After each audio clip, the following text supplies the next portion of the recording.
देखो बेटा, हम आते बेटा सम एप्लीकेशन ऑफ ट्रिग्नोमेट्री के अंदर। ये ट्रिग्नोमेट्री का एक्चुअल में एप्लीकेशन है, जैसे चैप्टर ये खुद बोल रहा है कि एप्लीकेशन ऑफ ट्रिग्नोमेट्री। तो यहां बेसिकली हम ट्रिग्नोमेट्री का इस्तेमाल करके हम यहां पे क्या करेंगे, हम लेंथ को निकाल सकते हैं। बेटा ध्यान से सुन लो, नया चैप्टर शुरू हो रहा है, देख लो बेटा। हमारे साथ में प्रॉब्लम क्या है बताता हूं मैं आपको। ट्रिग्नोमेट्री कहां फायदे में है, मतलब फायदा कहां पे देती है ट्रिग्नोमेट्री। बच्चे जो अक्सर मुझसे ये पूछते हैं कि सर ट्रिग्नोमेट्री का यूज क्या आगे जाके लाइफ में। बहुत यूज है, खासकर सिविल कंस्ट्रक्शन कंपनीज में या फिर सिविल इंजीनियर के तो बहुत ज्यादा यूज है। हमारे पास में अगर मान लो कोई एक एंगल हो, हमारे पास में कोई एक एंगल हो, ठीक है, और हमारे पास में कोई डिस्टेंस हो, कोई भी साइड का डिस्टेंस हो, एक एंगल और एक डिस्टेंस से आप पूरे ट्राइंगल की कोई भी साइड की लेंथ निकाल सकते हो। ठीक है, कोई भी साइड की लेंथ निकाल सकते हो। ये ब्यूटी है हमारी ट्रिग्नोमेट्री की, समझ में आया आपको। जैसे अगर मान लो मुझे एक बिल्डिंग की हाइट नापनी हो, पर मेरे पास है फीता वीता कुछ भी नहीं है, ठीक है ना, पर मुझे पता है कि बिल्डिंग से मैं एग्जैक्ट 100 मीटर की दूरी पे खड़ा हूं, बिल्डिंग से मैं एग्जैक्ट 100 मीटर की दूरी पे खड़ा हूं, मुझे ये पता है। और मैं अगर बिल्डिंग का टॉप देख रहा हूं, बिल्डिंग का टॉप देख रहा हूं, तो मुझे वो एंगल भी पता है कि मेरे बिल्डिंग का टॉप जो है वो 45 डिग्री का है। तो मैं ट्रिग्नोमेट्री का इस्तेमाल करके मैं बिल्डिंग की हाइट निकाल सकता हूं बिना फीता यूज करे, और वो एग्जैक्ट आएगी। जिसका आंसर अभी मैंने अभी लिया वो एक सिचुएशन ली और इसका आंसर 100 मीटर ही आएगा। ठीक है, तो ऐसे हम ट्रिग्नोमेट्री का इस्तेमाल कर सकते हैं। यानी ट्रिग्नोमेट्री जो है ना बेटा, वो हमें डिस्टेंस बता देती है, और इसलिए इसका इस्तेमाल हम कंस्ट्रक्शन में बहुत करते हैं। सपोज करो एक पूरा पहाड़ है, उस पहाड़ की हाइट निकालनी है अपन को, तो हम पहाड़ की चोटी को देखेंगे और पहाड़ का बेस को देखेंगे, और जैसे हम ये देख लेंगे हम पता कर सकते हैं कि पहाड़ की हाइट क्या है।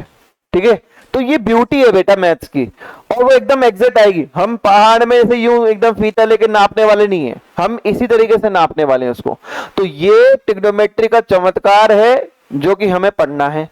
अब ट्रिग्नोमेट्री के चमत्कार को पढ़ने के लिए बहुत आसान 2-3 चीजें मैं आपको बता रहा हूं। सबसे पहले उनको समझ लो। थोड़े से ऐसे वर्ड्स हैं जो कि आपके क्या होगा, क्वेश्चन में लिखे होंगे तो आपको समझना होगा।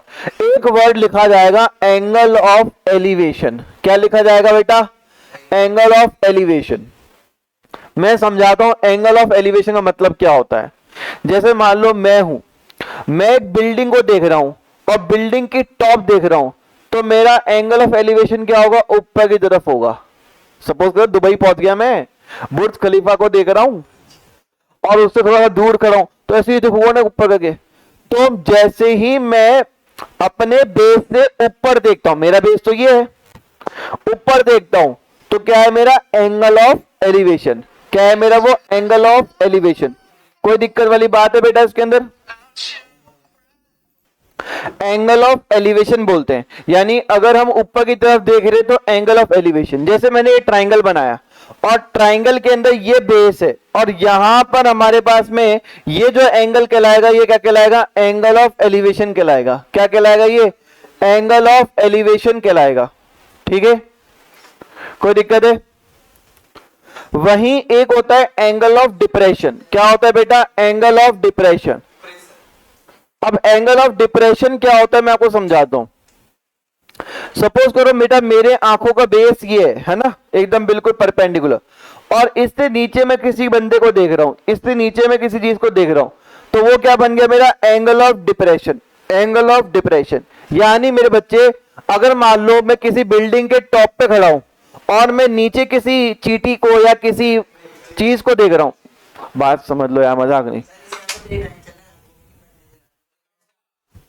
अगर सुन लो, अगर हमारे पास में कोई पर्सन किसी बिल्डिंग के ऊपर टॉप पे है और वो नीचे किसी को देख रहा है, तो उसकी आंखों का बेस तो क्या हो गया? ये हो गया है ना, ये रहा, आंखों का बेस तो ये हो गया। वो नीचे देख रहा है तो ये वाला एंगल जो दिख रहा है उसको, वो क्या हो गया हमारे पास में, एंगल ऑफ डिप्रेशन। क्या बन गया ये हमारा एंगल ऑफ डिप्रेशन। ये दो वर्ड बेटा बहुत ज्यादा यूज होंगे, ये दो वर्ड बहुत यूज होंगे, angle of elevation, angle of depression. Elevation मतलब बेस से ऊपर, डिप्रेशन मतलब बेस से नीचे। ठीक है, समझ में आ गया अपन को, कोई दिक्कत है? फटाफट ये लिखो। हाँ क्या वो तो नहीं बोलेगा। हो गया भाई, angle of elevation and angle of depression समझ में आया आपको? अगर ये दो कॉन्सेप्ट समझ में आ गए ना, तो मतलब आप इस चैप्टर के अंदर भैया बढ़ने के लिए रेडी हो चुके हो, बढ़ जाओगे आप आगे।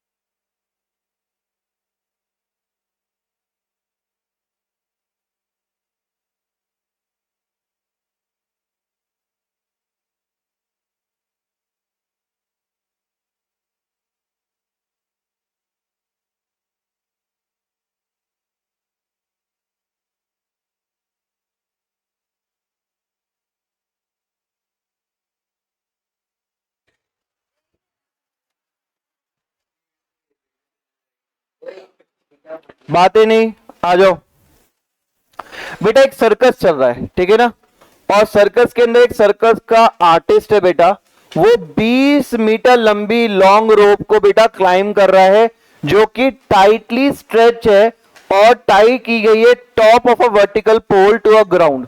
देखो बेटा, जो जो चीज दे रखी है ना वो यहाँ पे बनानी पड़ेगी। सबसे पहले हमें एक पोल दे रखा है, जो कि ग्राउंड में से बेटा ऐसे पोल जो है वो क्या है, वर्टिकल पोल जो है वो हमारे पास में ग्राउंड के ऊपर गड़ा हुआ है, ग्राउंड के ऊपर है। ठीक है, यहां इसके टॉप से, यहां इसके टॉप से एक रस्सी बांधी गई है, एक रस्सी बांधी गई है यहां से, और ग्राउंड में क्या कर रखा है, उस रस्सी को टिका रखा है। ये जो रस्सी की लेंथ है ना बेटा, ये 20 मीटर है। ये रस्सी की लेंथ कितनी है, 20 मीटर है। अब हमें बोला है कि हाइट ऑफ द पोल निकालो। भाई इधर आ जाओ तुम, हाइट ऑफ द पोल निकालो।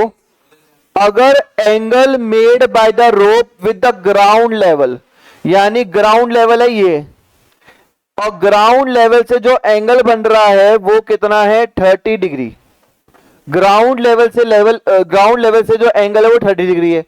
और मैंने आपको ये चीज बताई थी कि एक साइड और एक एंगल भी पता हो ना, तो बेटा हम क्या कर सकते हैं, ट्रिग्नोमेट्री के हिसाब से हम कोई भी साइड निकाल सकते हैं ट्राइंगल की। तो सबसे पहले अपन ने ट्राइंगल बना लिया, शेप बना ली ए बी सी। अब वर्टिकल पोल लिखा हुआ तो ये 90 डिग्री होगा, ऑब्वियस सी बात है। चलो हमें निकालना है हाइट ऑफ पोल, यानी हमें निकालना है बीसी। बीसी क्या है हमारे पास में, हाइट ऑफ पोल है। कैसे निकालेंगे, बहुत सिंपल है, हम यूज करेंगे उस ट्रिग्नोमेट्रिक रेशियो का जहां पे हाइपोटेनस आए और जहां पर क्या है, थीटा के सामने परपेंडिकुलर, क्योंकि थीटा दे रखा है तो थीटा के सामने परपेंडिकुलर आए और हाइपोटेनस। बताओ किस में आता है, साइन थीटा में। अरे याद नहीं कि पाकिस्तान भूखा प्यासा, हिंदुस्तान हरा भरा, तो P बाय एच का रेशियो कहां आता है, साइन थीटा में। तो हम यूज करने वाले हैं क्वेश्चन के अंदर साइन थीटा का। तो साइन थीटा में पता है कि वो P बाय एच होता है, और यहां पे P का मतलब हो गया बेटा BC और H का मतलब हो गया बेटा हमारे पास में AC। और हमें थीटा की वैल्यू भी गिवन है, कितना गिवन है, साइन 30 BC बाय AC के बराबर होगा, और AC की वैल्यू कितनी है, 20। साइन 30 की वैल्यू टेबल से निकाल लोगे, टेबल में वैल्यू कितनी थी, हाफ, तो half equals to BC by 20। 20 यहां जाके डिवाइड हो जाएगा, तो BC की वैल्यू कितनी आ गई, 10 मीटर।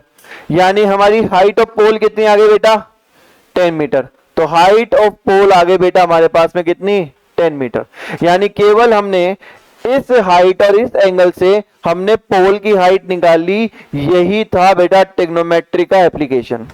समझ में आया आपको? करो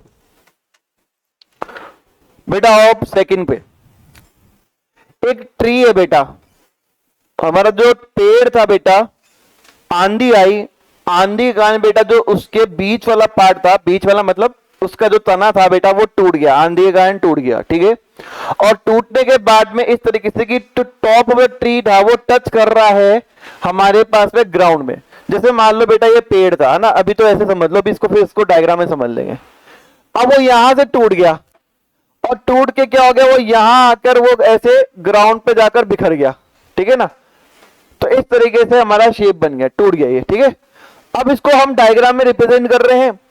तो देखो बेटा ये हमारा पेड़ था, यहां से टूट गया और टूटने के बाद ऐसे यूं ग्राउंड पे आके क्या हो गया बेटा, वो टच हो रहा है और ग्राउंड से टच होके 30 डिग्री का एंगल बना रहा है। मतलब अगर हम यहां से पेड़ के उस टूटे हुए पार को देखें तो 30 डिग्री का हमें क्या बन रहा है बेटा, एंगल बन रहा है, ठीक है।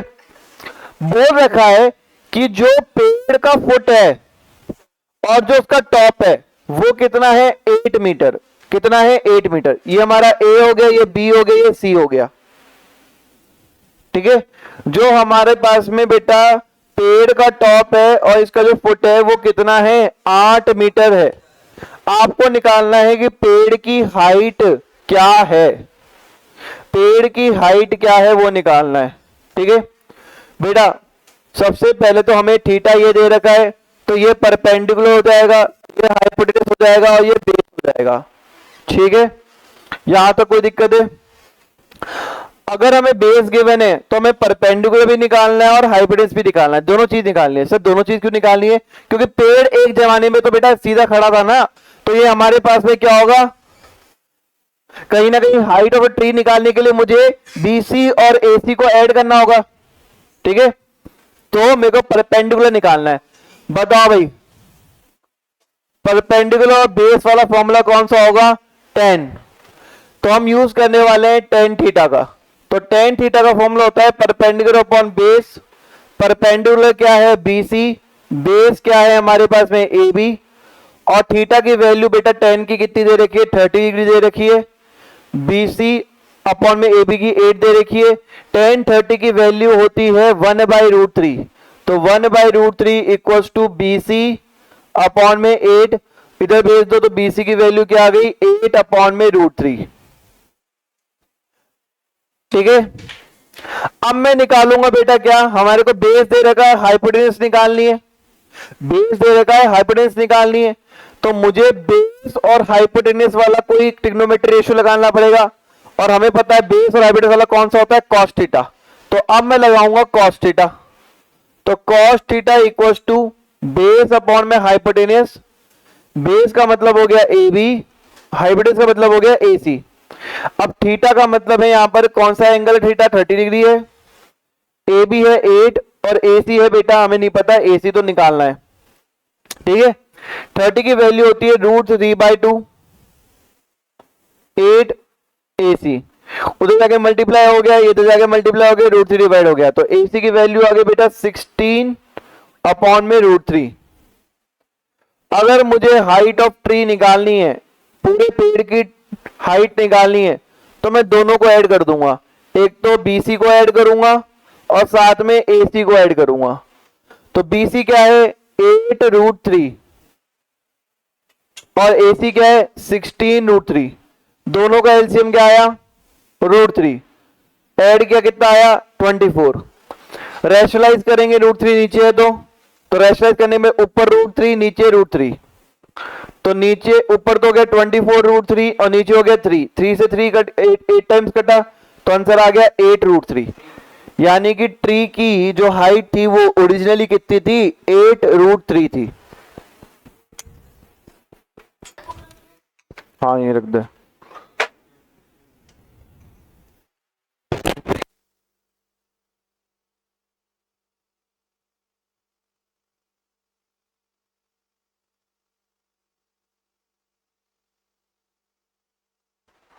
है चलो कर लिया बेटा कॉपी। आओ बेटा, बेटा एक कॉन्ट्रैक्टर है, एक कॉन्ट्रैक्टर है जो चाहता है कि भैया वो चिल्ड्रन के लिए, बच्चों के लिए स्लाइड्स लगाएं, ठीक है ना। और उसने ऐसे लगाया कि उसने 2 स्लाइड्स बनाना चाह रहा है वो। अगर बच्चों की उम्र 5 साल छोटी हो तो उनके लिए स्लाइड नंबर 1, और वो चाहती है कि भैया उसकी जो हाइट रहे ना वो रहे 1.5 मीटर, मतलब छोटी फिसल पट्टी हो, ठीक है ना। तो 1.5 मीटर की उसकी हाइट वो चाह रही है। और दूसरी 5 साल के बड़े बच्चों के लिए, एल्डर चिल्ड्रंस के लिए, वो चाहती है कि उसकी हाइट 3 मीटर हो, फिसल पट्टी की हाइट 3 मीटर हो। अब फिसल पट्टी है तो ऑब्वियस सी बात है कुछ ना किसी एंगल पे फिसली हो, है ना। तो एंगल चाह रही है वो इस वाले में, छोटे वाले में 30 डिग्री, और इसमें चाह रही है वो 60 डिग्री, ताकि बड़े बच्चों को मजा आ जाए। तो दो ट्राइंगल बन गए, ए बी सी ट्राइंगल बन गया, पी क्यू आर ट्राइंगल बन गया, दो ट्राइंगल बन गए। ठीक है, आपको पता करना है दोनों ही केसेस में फिसल पट्टी की लेंथ कितनी है, दोनों ही केसेस में फिसल पट्टी की लेंथ कितनी है। ठीक है, तो आजा बेटा, इन ट्राइंगल ए बी सी, मतलब छोटी वाली फिसल पट्टी की कहानी समझते हैं। तो यहां पर हमें पता है कि एंगल बी जो है वो 90 डिग्री होगा, और एंगल ए यानी थीटा हमें कितना गिवन है, 30 गिवन है। ठीक है, मेरे पास में थीटा गिवन है, थीटा के सामने ये क्या बन जाएगा, परपेंडिकुलर, और मुझे फिसल पट्टी की हाइट निकालनी है, यानी हाइपोटेनस निकालनी है। तो मुझे ऐसा रेशो चाहिए जो पी और एच के फॉर्म में हो, और पी और एच के फॉर्म में क्या होता है, साइन थीटा। तो मैं यूज करूंगा साइन थीटा का वैल्यू, जो साइन थीटा होता है पी बाय एच। पी मतलब क्या हो गया हमारे पास है बीसी, और एच मतलब क्या हो गया हमारे पास है बेटा एसी। थीटा थीटा मतलब हो गया साइन 30, बीसी बीसी क्या हो गया 1.5, और एसी क्या हो गया हमारे पास है पता ही नहीं, ये हो गया बेटा हाफ। तो 1.5 अपॉन में एसी, तो एसी की वैल्यू आ गई बेटा 3 मीटर। यानी जो फिसल पट्टी की लेंथ होगी छोटे वाले बच्चों के लिए वो कितनी होगी, 3 मीटर होगी। समझ में आया? चलो सर समझ में आ गया, कोई दिक्कत वाली बात नहीं है। अब हम लेंगे दूसरा triangle, in triangle P Q R. Angle Q तो 90 डिग्री है इसके अंदर, और थीटा थीटा कितना है, यानी एंगल पी यानी थीटा कितना है 60 डिग्री। तो यहां हम फॉर्मूला लगाएंगे साइन थीटा का। सर यहां पे भी साइन थीटा क्यों, क्योंकि थीटा के सामने परपेंडिकुलर और यहां पे हाइपोटेनस है। तो साइन थीटा का फॉर्मूला लगाएंगे, तो थीटा का फॉर्मूला में हमारे पास में क्यू आर अपॉन में पी आर हम लगाएंगे, परपेंडिकुलर अपॉन में हाइपोटेनस। अगर हम साइन थीटा थीटा की वैल्यू पुट करें, थीटा की वैल्यू 60, और ये कितना है हमारे पास है क्यू आर है बेटा 3, पी आर नहीं पता, इसकी वैल्यू होती है √3/2, 3/PR, PR वहां भेजेंगे तो 3 × 2 अपॉन में √3, रैशनलाइज करेंगे 6 अपॉन √3 आ गया, तो रैशनलाइज करेंगे √3 से मल्टीप्लाई करेंगे, डिवाइड करेंगे, तो आ गया 6√3 अपॉन में 3, यानी कि PR आ गया बेटा 4√3, सॉरी 2√3। ठीक है, ये हमारे पास में 2√3 मीटर क्या आ गई, इसकी हमारी PR की वैल्यू आ गई। P और R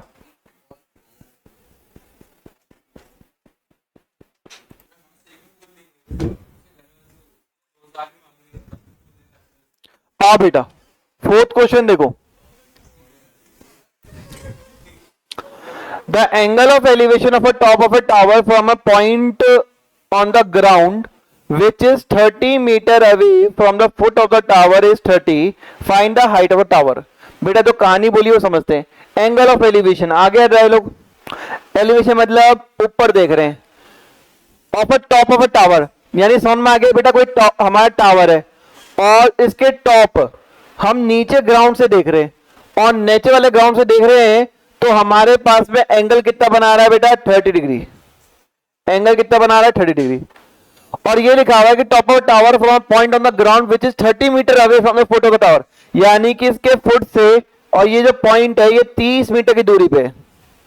बेटा ये बनाना आया नहीं आया, क्या लिखा हुआ है, एंगल ऑफ एलिवेशन, यानी कुल मिला के ऊपर देखना है, ऊपर देख रहे हैं, एक पॉइंट से देख रहे हैं ग्राउंड पे, तो एक पॉइंट बना दिया।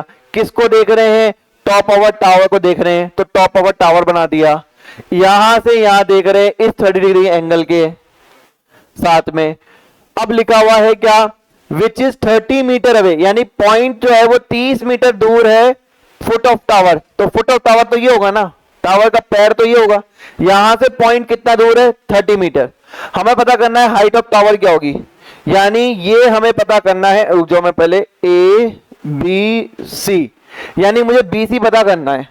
तो आओ पता करते हैं। सबसे पहले इन ट्राइंगल ए बी सी, इसमें एंगल बी क्या है? 90 डिग्री, और एंगल ए जो कि थीटा है वो क्या है? 30 डिग्री। थीटा के सामने क्या होगा? परपेंडिकुलर। और मुझे क्या गिवन है? बेस। मुझे क्या गिवन है? बेस। तो ऐसा ट्रिग्नोमेट्री रेशियो लगाओ जहां परपेंडिकुलर बेस हो, यानी 10 लगाओ, क्योंकि 10 के अंदर ही हमारे पास क्या आता है? Perpendicular upon base. परपेंडिकुलर क्या है? बीसी। बेस क्या है? A B. थीटा की वैल्यू क्या है? 30 डिग्री। बीसी, बीसी कितना है बेटा? बीसी नहीं पता, निकालना है। ए बी कितना है? 30। 10 30 की वैल्यू क्या होती है? 1/√3। 30 को वहां ले जाओ तो 30√3 इक्वल टू बीसी। परंतु बेटा ये रैशनलाइज नहीं करी हुई है, रैशनलाइज कर दो। √3 इंटू √3 से मल्टीप्लाई कर दो तो आ गया 30√3 अपॉन में 3, यानी काटा तो कितना आ गया? 10√3। सर आगे सॉल्व करना है क्या हमें? बेटा अगर यहाँ क्वेश्चन में लिख दे कि √3 की वैल्यू 1.7 है या 1.71 है तो मल्टीप्लाई करके और लिख देना, तो आंसर आ जाएगा 117.10। ठीक है, ये आंसर आ जाएगा। 10 क्या 1 ही लिख लो ना, 17.1। ठीक है दोस्तों, बेटा इसमें केवल एक ही एक्सरसाइज है। ठीक है ना, आज के लिए इतना ही। हाँ भाई दोस्तों, अपन बेटा नेक्स्ट क्वेश्चन पे आते हैं। नेक्स्ट क्वेश्चन क्या है? Question number 5। ठीक है, आज ये कंप्लीट करेंगे चैप्टर को, आज के आज, अभी के अभी। ठीक है ना? हाँ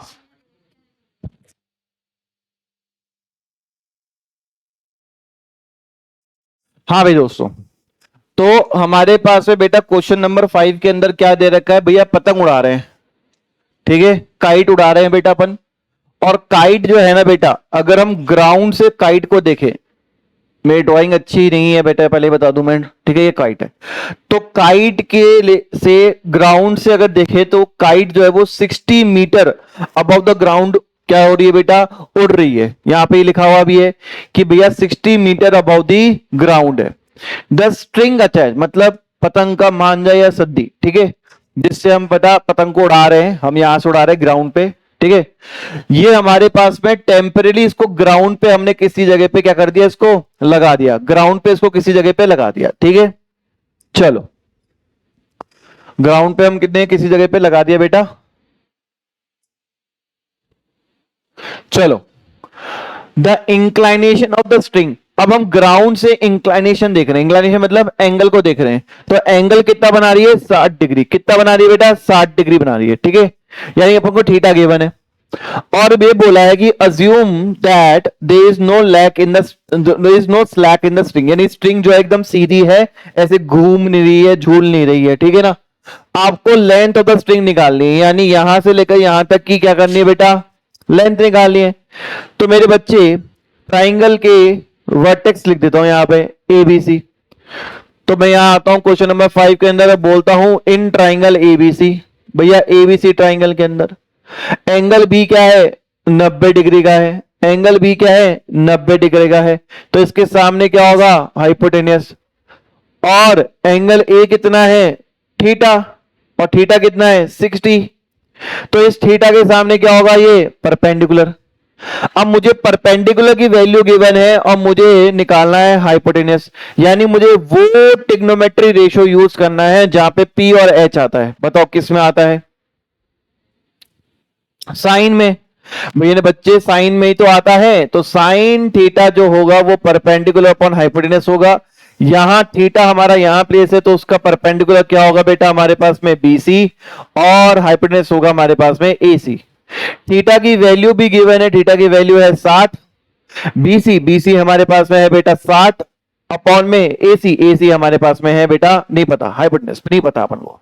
मेरे बच्चे साइन 60 की वैल्यू है √3/2, 60 अपॉन में H, सॉरी माफ करना, H को यहां लेके आता हूं बेटा, 2 यहां डिवाइड में वहां जाके मल्टीप्लाई करता हूं, और √3 डिवाइड में चला जाएगा क्योंकि यहां ऊपर बैठा है बेटा। अगर मैं इसको सॉल्व करना चाहूं तो आपको पता ही है कि √3 अपॉन √3 से मल्टीप्लाई और डिवाइड करना पड़ेगा रैशनलाइज करने के लिए। तो अगर रैशनलाइज करते हैं तो H कितना आ जाएगा बेटा बच्चे, तो 120 इंटू √3, 120 √3 अपॉन में 3 से 3 कट गया बेटा, 40 आ गया, तो H की वैल्यू आ गई 40 √3।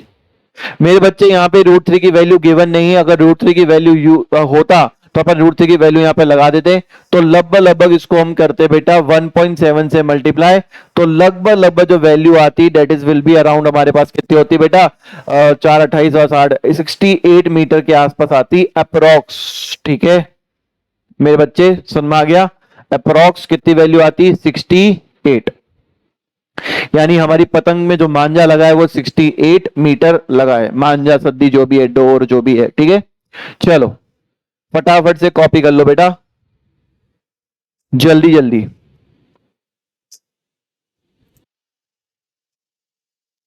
आओ बेटा, बहुत ही बढ़िया बढ़िया बढ़िया बढ़िया, हमारे पास में 6 वाला क्वेश्चन है। एक बेटा हमारे पास में लड़का है और लड़के की जो हाइट है दैट इज 1.5 मीटर, 1.5 मीटर जो है वो लंबा लड़का है बेटा हमारे पास में, और वो क्या है बेटा कुछ डिस्टेंस पे खड़ा है।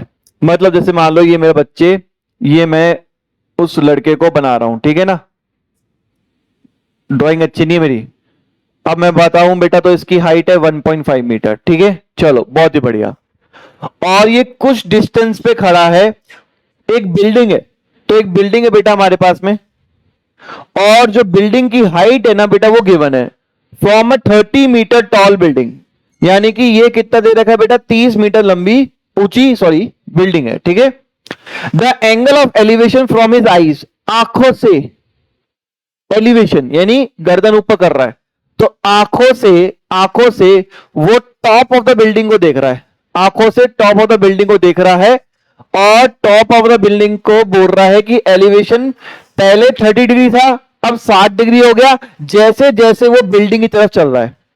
आप समझना बेटा, सपोज करो बेटा मेरे सामने बुर्ज खलीफा है, मैं दुबई चला गया, ठीक है ना, बताओ तो मान लेके लाऊं, कुछ लाऊं क्या, कितने अच्छे बच्चे हैं, नहीं नहीं तूने बोला ही नहीं, छोड़।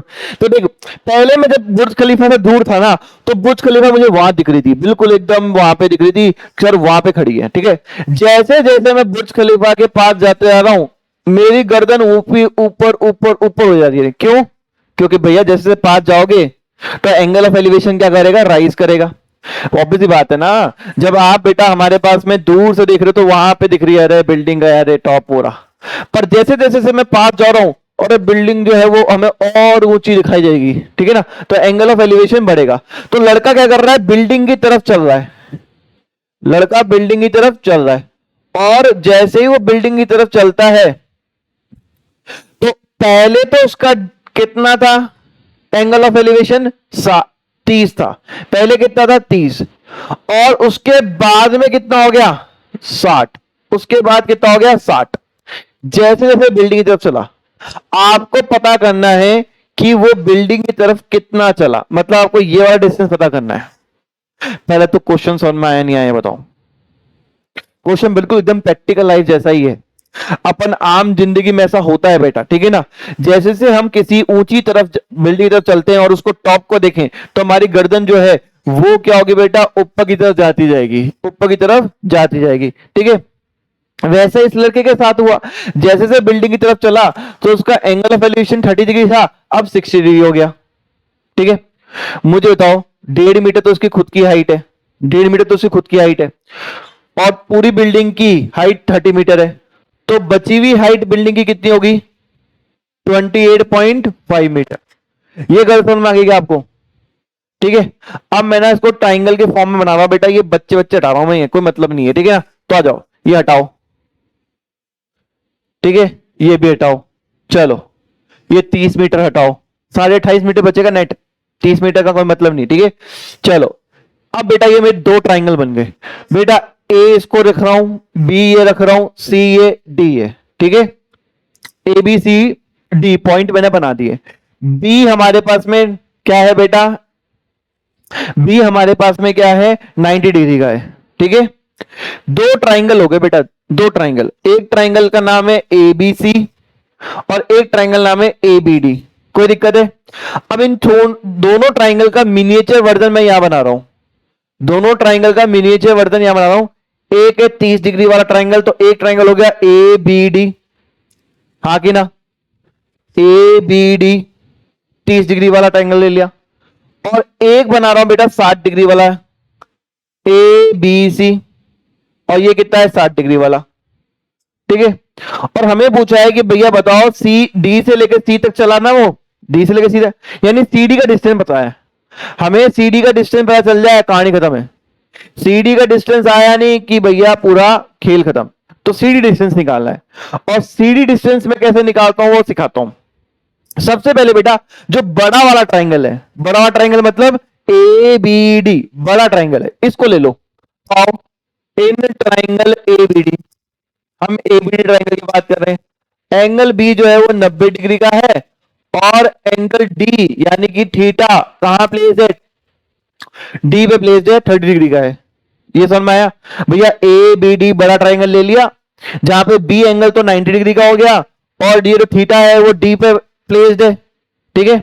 चलो मुझे ये बताओ, अगर मेरे को ये बी डी निकालना है और इसके सामने मुझे ये वाली दे रखी है लेंथ 28.5 मीटर, तो ये परपेंडिकुलर गिवन है, ये हाइपोटेनस हो गया, और मुझे चाहिए बेस। परपेंडिकुलर और बेस वाला ट्रिग्नोमेट्री रेशियो लगाना पड़ेगा, तभी तो बेस निकल पाएगा। तो क्या लगाऊंगा, 10 में आता है परपेंडिकुलर बेस। तो आओ बेटा मैं यूज कर रहा हूं ट्रिग्नोमेट्री रेशियो का, और मैं लिख रहा हूं टेन थीटा। तो जैसे मैंने टेन थीटा लिखा, तो फॉर्मूला होता है परपेंडिकुलर अपॉन बेस। परपेंडिकुलर कितना है सर, परपेंडिकुलर तो ए बी वाली लेंथ है, और बेस क्या है, बी डी वाली लेंथ। अब थीटा की वैल्यू प्लेस कर दो, थीटा की वैल्यू है 30, ए बी कितना है सर, ए बी है 28.5, बी डी कितना है सर नहीं पता, बी डी तो निकालना है। 1030 की वैल्यू हमारी टेबल से निकालेंगे, हम लोग ने पढ़ा है, बहुत मेहनत की है। 1/√3 28.5, बीडी इधर बीडी जाके मल्टीप्लाई हो जाएगी, तो बीडी जो होगा वो होगा 28.5 मल्टीप्लाई बाय √3 मीटर। ये बीडी की लेंथ आ गई, ठीक है बेटा, कोई दिक्कत है? चलो सर कोई दिक्कत नहीं है। अब आ जाओ बेटा हमारे पास में दूसरे ट्राइंगल के अंदर, और दूसरा ट्राइंगल क्या है, छोटा वाला triangle A B C, A B C छोटा ट्राइंगल ए बी सी, जहां पर एंगल बी जो है वो 90 डिग्री है, और एंगल सी जहां पे थीटा प्लेस्ड है वो कितना है, 60 डिग्री है, ठीक है।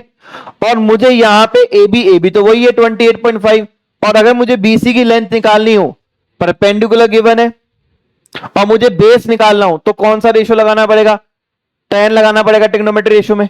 तो यहां पे भी बेटा मैं 10 थीटा लगा रहा हूं, और 10 थीटा कितना होगा सर, 10 थीटा जो होगा परपेंडिकुलर अपॉन बेस के बराबर होता है। परपेंडिकुलर यहां पे ए बी है, बेस जो है यहां पे कितना है, बीसी है। कोई दिक्कत नहीं सर? तो 10 थीटा की जगह वैल्यू पुट कर रहा हूं 60 डिग्री, परपेंडिकुलर कितना है 28.5, और बेस कितना है बीसी।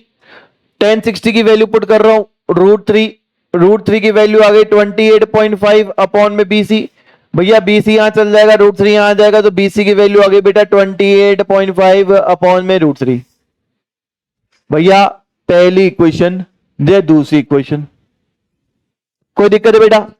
अरे कुछ नहीं किया है, दो ट्राइंगल थे, दोनों में अपने हिसाब से ट्रिग्नोमेट्री रेशियो लगा दिया, पर इतना तरीके से लगाया कि यहां पे मैंने बीडी की लेंथ निकाल ली, देखो बीडी की लेंथ, ठीक है, और दूसरे वाले बीसी की लेंथ निकाल दी, देखो बीसी की लेंथ। अब मेरे प्यारे बच्चे अपनी बौद्धिक क्षमता का इस्तेमाल करें हाईएस्ट लेवल पे और बताइए सीडी कैसे निकालेंगे। भाई बीडी में से बीसी माइनस कर दो। भाई बीडी की जो लेंथ आई है उसमें से बीसी माइनस कर दूंगा तो बचेगा क्या, सीडी। और मुझे तो सीडी चाहिए था ना, बच्चा कितना चला, 30 डिग्री थी हाइट, जब गया तो 60 हो गई, तो बच्चा कितना चला, सीडी चला। तो मुझे क्या करना है, मुझे निकालना है सीडी। ओहो, मुझे निकालना है सीडी। तो सीडी निकालने के लिए क्या करूंगा, अरे बीडी में से माइनस कर दूंगा क्या, बीसी।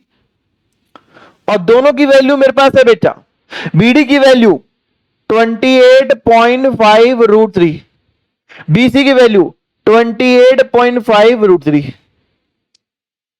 एलसीएम लेना पड़ेगा, रूट 3 आएगा एलसीएम, रूट 3 से जाकर मल्टीप्लाई हो जाएगा।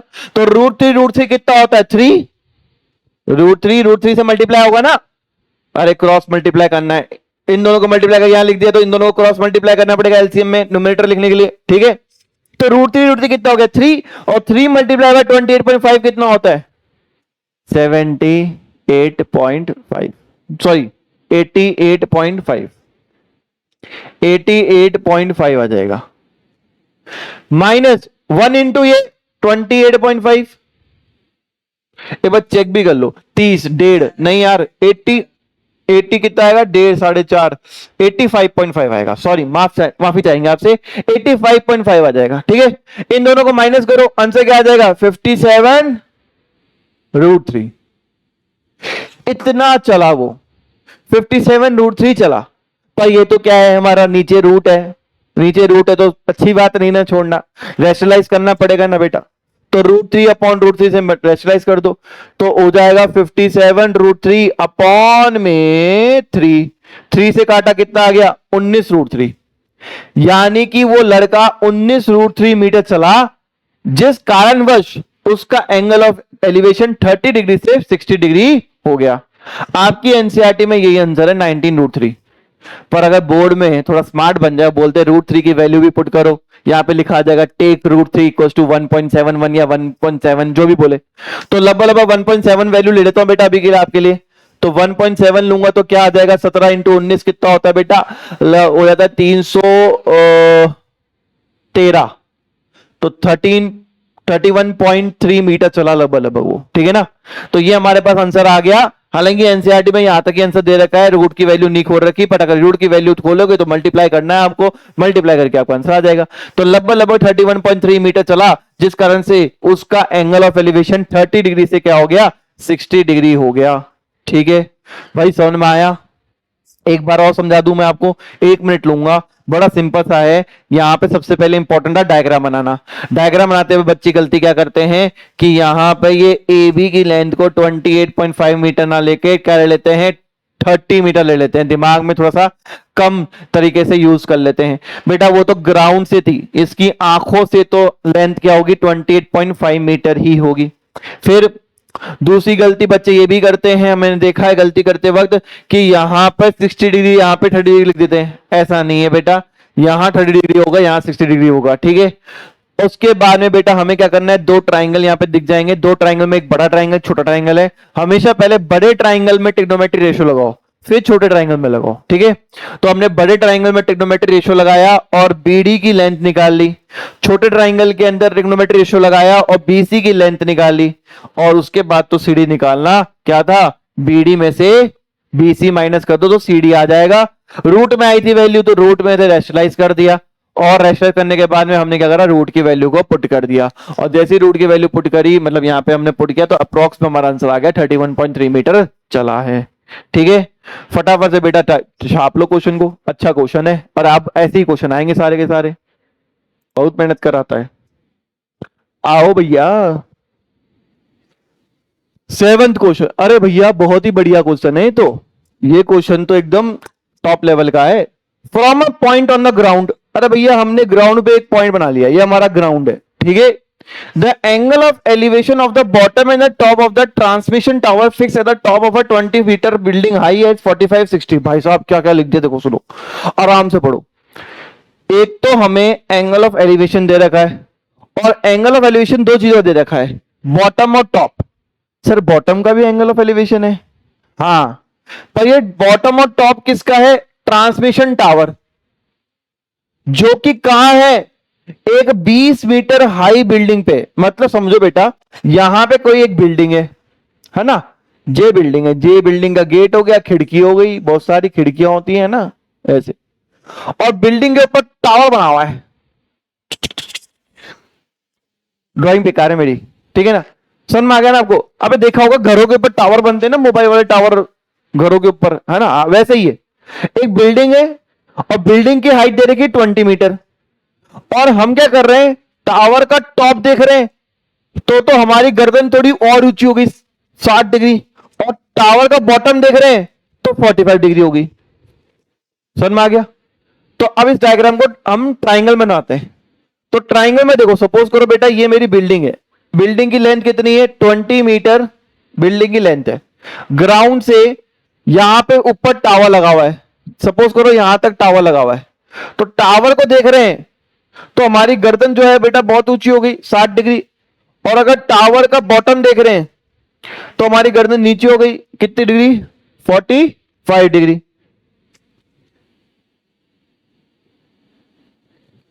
कुछ इस प्रकार से हमारा क्या बन गया? ट्राइंगल बन गया। समझ में आ गया लॉजिक? आया भाई? अब हमें ये बोला है, अब हमें ये बोला है कि उस टावर की हाइट निकाल के बताओ। तो बेटा अगर ये ए है, ये बी है, ये सी है, ये डी है, तो उसने क्या बोला कि सीडी निकाल के बताओ। यही तो टावर की क्या होगी? हाइट होगी। टावर की हाइट क्या होगी? यही तो होगी। तो हमें सीडी निकाल के बताना है। क्वेश्चन समझ में आया आपको?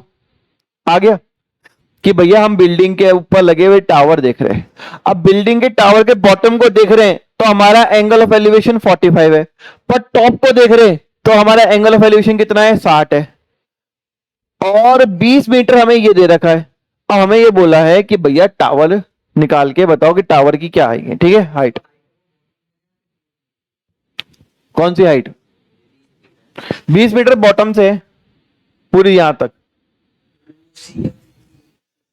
सी से डी तक ही निकालनी है अपने हाइट ऑफ अ टावर। ठीक है, तो सबसे पहले बेटा जो ये मैंने एच अज्यूम किया है ना हाइट, वो लिख लेता हूं कि भैया let the height of the tower is H. Height of tower क्या है बेटा? हमने एच मान लिया कि भैया हाइट ऑफ टावर जो होगी वो क्या होगी? हमारी एच मीटर होगी। ठीक है बेटा, अब आओ बेटा, क्या आपको यहां पे भी दो ट्राइंगल दिख रहे हैं? दिखाता हूं मैं आपको। भैया इधर दिखा रहा हूं छोटा मिनिएचर वर्जन।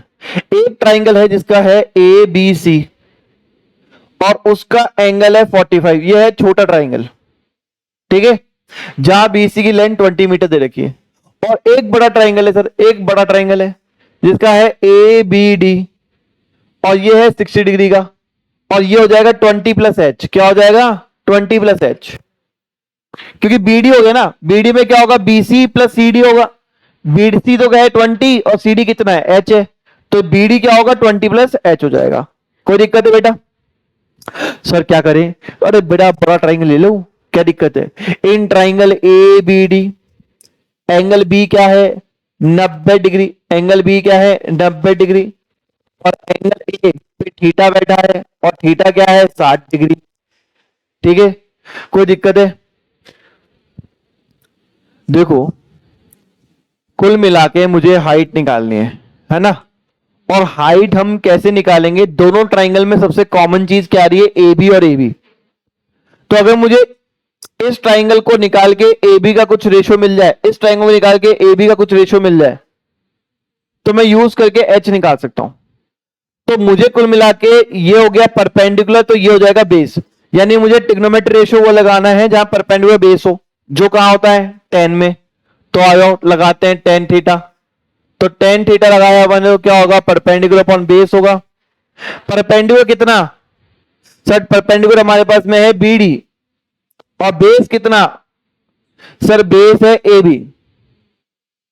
कोई दिक्कत है? नहीं सर, कोई परेशानी नहीं। ठीक है, थीटा, थीटा की वैल्यू क्या पुट करूं? 60 डिग्री। सर बीडी कितना? 20 प्लस एच। बीडी की वैल्यू 20 प्लस एच, और ए बी हमें नहीं पता, और √3 equals to 20 plus H upon में ए बी, और मुझे ए बी की वैल्यू निकालनी, तो ए बी को यहां ले जाता हूं, √3 यहां ले जाता हूं, तो ए बी की वैल्यू आ गई बेटा 20 प्लस एच अपॉन में √3, और ये मेरी फर्स्ट इक्वेशन आ गई, पहली इक्वेशन। बोलो यहां तक समझ में आया क्या आप लोगों को? अब आता हूं मैं दूसरे ट्राइंगल में। दूसरा ट्राइंगल कौन सा लेंगे? छोटू वाला triangle, in triangle A B C. Angle B क्या है? 90 डिग्री, और एंगल ए क्या है? थीटा प्लेस्ड है, और थीटा कितना है? 45 डिग्री। और यहां पे मुझे ए बी की वैल्यू निकालनी है, और ए बी की वैल्यू क्या आएगी? tan theta equals to perpendicular upon base. Perpendicular कितना हो गया? बीसी, और बेस क्या हो गया? A B. थीटा की वैल्यू क्या है? 45। परपेंडिकुलर कितना है हमारे पास में? बीसी कितना है हमारे पास? 20, और ए बी कितना है? नहीं पता। tan 45 की वैल्यू 1, तो ए बी की वैल्यू कितनी आ गई? वाओ सर, ए बी की वैल्यू 20 आ गई। ये हमारे पास में क्या है? Second equation. अरे ए बी की वैल्यू ये भी, ए बी की वैल्यू ये भी, दोनों को इक्वेट कर सकते हैं। तो आ जाओ, इक्वेट कर रहे हैं इक्वेशन नंबर 1 एंड 2 को। इक्वेटिंग इक्वेशन नंबर 1 एंड 2, और जैसे इक्वेशन नंबर 1 एंड 2 को इक्वेट करेंगे, क्या होगा कि भैया इन दोनों के ए बी क्या है? बराबर है, तो आपस में ये आर से बराबर हो जाएंगे, यानी 20 प्लस एच अपॉन में √3 इज इक्वल टू 20। आगे ना? हाँ सर, √3 वहां ले जाओ, तो 20 plus H equal to 20 √3। H की वैल्यू निकालनी, तो 20 को भी वहां ले जाओ, तो H equals to 20 √3 minus 20 common ले लो, तो 20 कॉमन ले तो √3 माइनस 1। ये आंसर है आपके एनसीईआरटी में, ये आंसर दे रखा है। परंतु आपको बोलते क्वेश्चन में कि √3 की वैल्यू डालो बेटा 1.73, तो डाल दो। तो अगर बोले क्वेश्चन में तो डाल देंगे, तो 1.7 डाल देता हूं एक बार फिलहाल के लिए, -1, तो 20, ये कितना हो जाएगा? 0.7, तो हाइट आ जाएगी लगभग एच कितना आ जाएगा? 14 मीटर अप्रोक्स। लगभग 14 मीटर जो है वो क्या आ गई बेटा? टावर की हाइट आ गई। समझ में आया बेटा? जैसा प्रीवियस क्वेश्चन था ना, वैसे ही ये क्वेश्चन है। दो ट्राइंगल बन रहे, दो ट्राइंगल में दो अलग एंगल है ना? उसका इस्तेमाल करके अपन ने हाइट को निकाला है। ठीक है, एक चीज मैं आपको बता दूं, बच्चे कंफ्यूज होते हैं कौन सा ट्राइंगल लो कौन सा ट्राइंगल नहीं लो। तो मैं आपको सिंपल बताता हूं, ट्राइंगल वो लेना है आपको जो बड़ा ट्राइंगल है। हमेशा पहले बड़े ट्राइंगल जाओ, फिर छोटा ट्राइंगल जाओ। ठीक है, हालांकि धीरे धीरे आपको एक्सपीरियंस समझ में आ जाएगा कौन सा ट्राइंगल पहले करना है, कौन सा बाद में। पर अभी के लिए बड़ा ट्राइंगल पहले सॉल्व करो, फिर छोटा ट्राइंगल सॉल्व करो, आपको आंसर आते जाएंगे। दोनों के अंदर वैल्यू को किसके रिस्पेक्ट में रखना है? जो ट्राइंगल की इक्वल साइड हो। जैसे ए बी थी, इक्वल साइड थी, तो मैंने यहां पर इक्वल साइड के रिस्पेक्ट में ही वैल्यूज को लेके आया। ठीक है ना? इस तरीके से क्वेश्चन को अप्रोच करोगे ना, तो आपके क्वेश्चन आराम से सॉल्व होंगे। ठीक है बेटा, फटाफट से उतार लो, फिर नेक्स्ट करते। चलो भाई, 8th क्वेश्चन बेटा। एक स्टैचू है बेटा, और जो स्टैचू की जो हाइट है वो गिवन है अपन को 1.6 मीटर टॉल, है ना? कोई भी स्टैचू मान लो, किसी भी स्टैचू मान लो बेटा, सपोज करो मेरी स्टैचू है 1.6 मीटर टॉल है। ठीक है, ये एक टॉप ऑफ ए पेडिस्टल पे है। ठीक है ना? आपने देखोगे पेडिस्टल, नहीं देखा क्या? ऐसे वो बना हुआ नहीं होता क्या यार,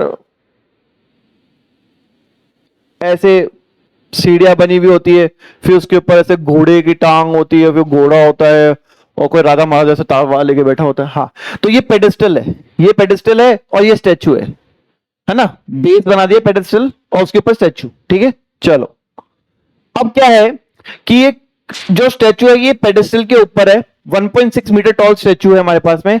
एक पॉइंट ग्राउंड से, यानी हम ग्राउंड से देख रहे हैं बेटा, the angle of elevation of top of the statue, यानी एकदम स्टैचू के ऊपर वाले हिस्से को देख रहे हैं, तो वो आ रहा है 60 डिग्री। वो कितना आ रहा है? 60 डिग्री। ठीक है, और उसी पॉइंट से angle of elevation of the top of the pedestal, pedestal के टॉप को देख रहे हैं, पेडिस्टल के टॉप को देख रहे हैं, तो वो कितना आ रहा है? 45 डिग्री। भाई ये तो पेडिस्टल की हाइट हो गई, और उसके ऊपर ये क्या हो गई? स्टैचू की हाइट, और स्टैचू की हाइट दे रखी है 1.6 मीटर। पेडिस्टल की हाइट हमें गिवन नहीं है, पेडिस्टल की हमें हाइट गिवन नहीं है। ये ए बी सी और डी ट्राइंगल हो गया, ठीक है सर माया लॉजिक। अब क्या बोला है आपको कि find the height of the pedestal, यानी हमें बीसी निकालने को बोला है।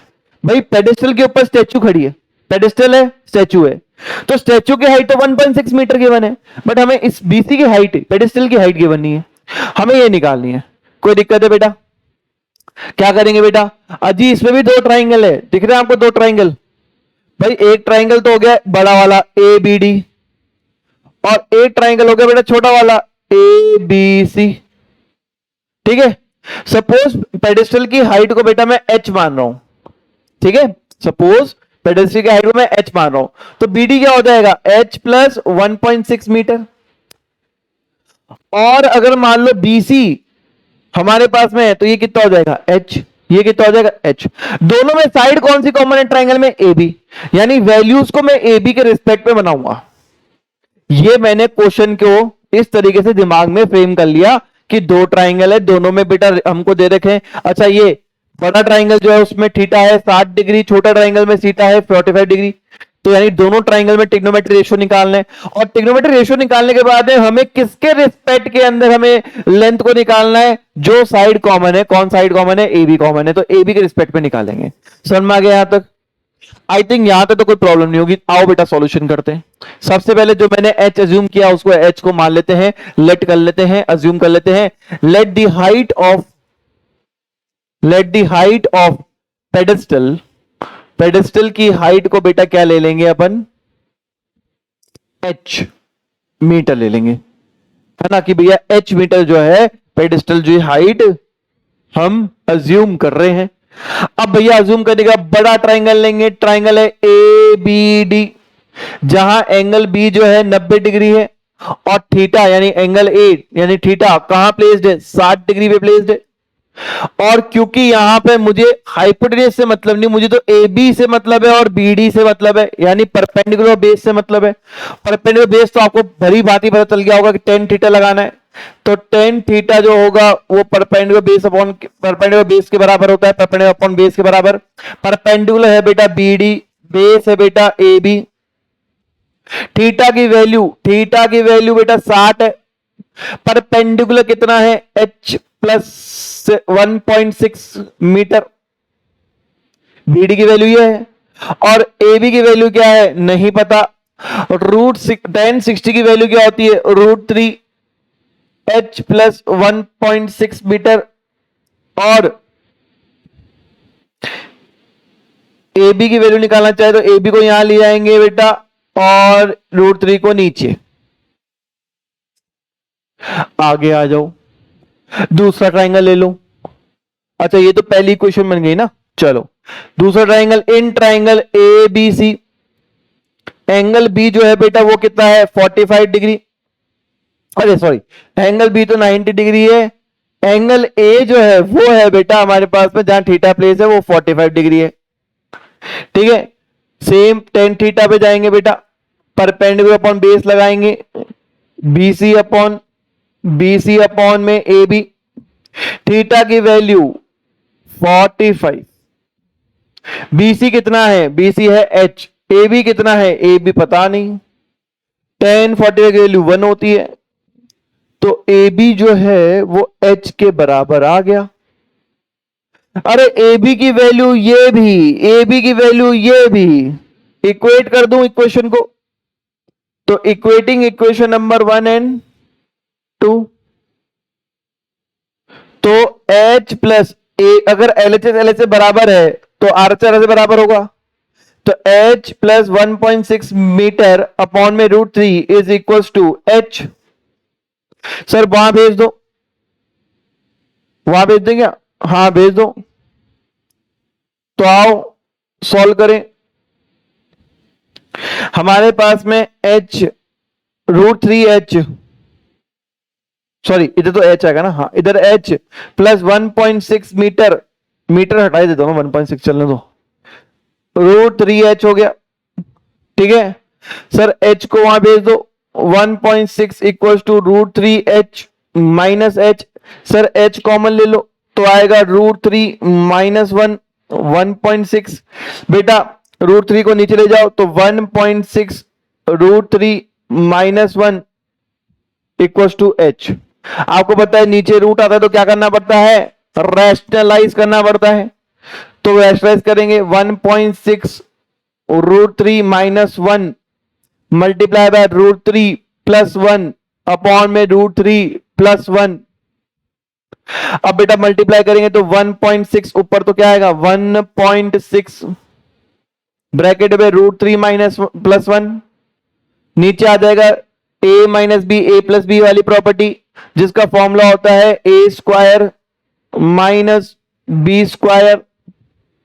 फिर आगे करेंगे सॉल्व तो 1.6 और √3 +1 √3 का स्क्वायर 3 1 का स्क्वायर 1 3 - 1 2 बेटा 2 से डिवाइड करेंगे तो आंसर आ जाएगा 0.8 यानी h की यानी वैल्यू आ गई 0.8 √3 +1। एनसीईआरटी में आंसर यहीं तक दे रखा है, पर मैं आपको भली बात ही बता चुका हूं कि अगर हमारे पास में √3 की वैल्यू यहां गिवन होती तो आपको √3 की वैल्यू लगानी पड़ती। तो √3 की वैल्यू क्या है, सपोज बेटा मैं यहां पे √3 की वैल्यू ले रहा हूं 1.7, मैं आपको बता चुका हूं 1.73 ये रखी हो तो 1.73 लेनी है, 1.732 दे रखी हो तो 1.732 लेनी है। मैं यहां पे 1.7 लेके चल रहा हूं तो h आ गया 0.8 मल्टीप्लाई बाय 2.7। अब भैया 2.7 यानी कितना हो गया बेटा 216 यानी कि 2.16 मीटर आ गई हमारी हाइट ऑफ द पेडेस्टल। ठीक है,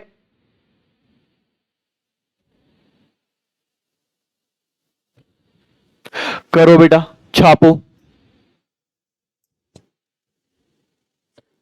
नेक्स्ट बेटा 9th क्वेश्चन पे आओ।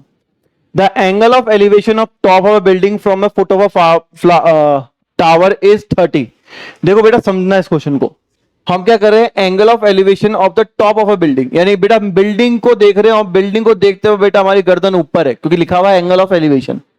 ठीक है, और हम कहां हैं, हमारी लोकेशन है from the foot of the tower, हम कोई टावर है उसके वहां पे खड़े हैं। तो बेटा एक चीज समझो, सपोज मेरे पास में ये टावर है ना, और एक है बिल्डिंग। ठीक है, हम यहां टावर के फुट पे खड़े हैं और टावर के फुट से हम बिल्डिंग के टॉप को देख रहे हैं। क्या देख रहे हैं, बिल्डिंग के टॉप को देख रहे हैं। समझ में आया आपको, देखो ये लिखा हुआ है angle of elevation of the top of building, यानी कि हम ऊपर की तरफ देख रहे हैं और टॉप ऑफ द बिल्डिंग को देख रहे हैं और फुट से देख रहे हैं, वो है 30, वो है 30। ठीक है, and the angle of elevation of top of tower, यानी टॉप ऑफ टावर को from the foot of the building, building के फुट से वो कितना है 60। तो आपको पता करना है इस द टावर की हाइट, टावर की हाइट बेटा 50 मीटर है, तो पता करो कि बेटा बिल्डिंग की हाइट क्या है। समझ में आ गया आपको, कोई दिक्कत है। अब मेरे बच्चे यहां पे थोड़ा डायग्राम गलत बन गया, बताओ डायग्राम में गलती क्या है, पहले तो तुम्हें टाइम देता हूं मैं, तुम बताओ डायग्राम में गलती क्या है, मैंने गलती क्या करी, डायग्राम गलत है एक।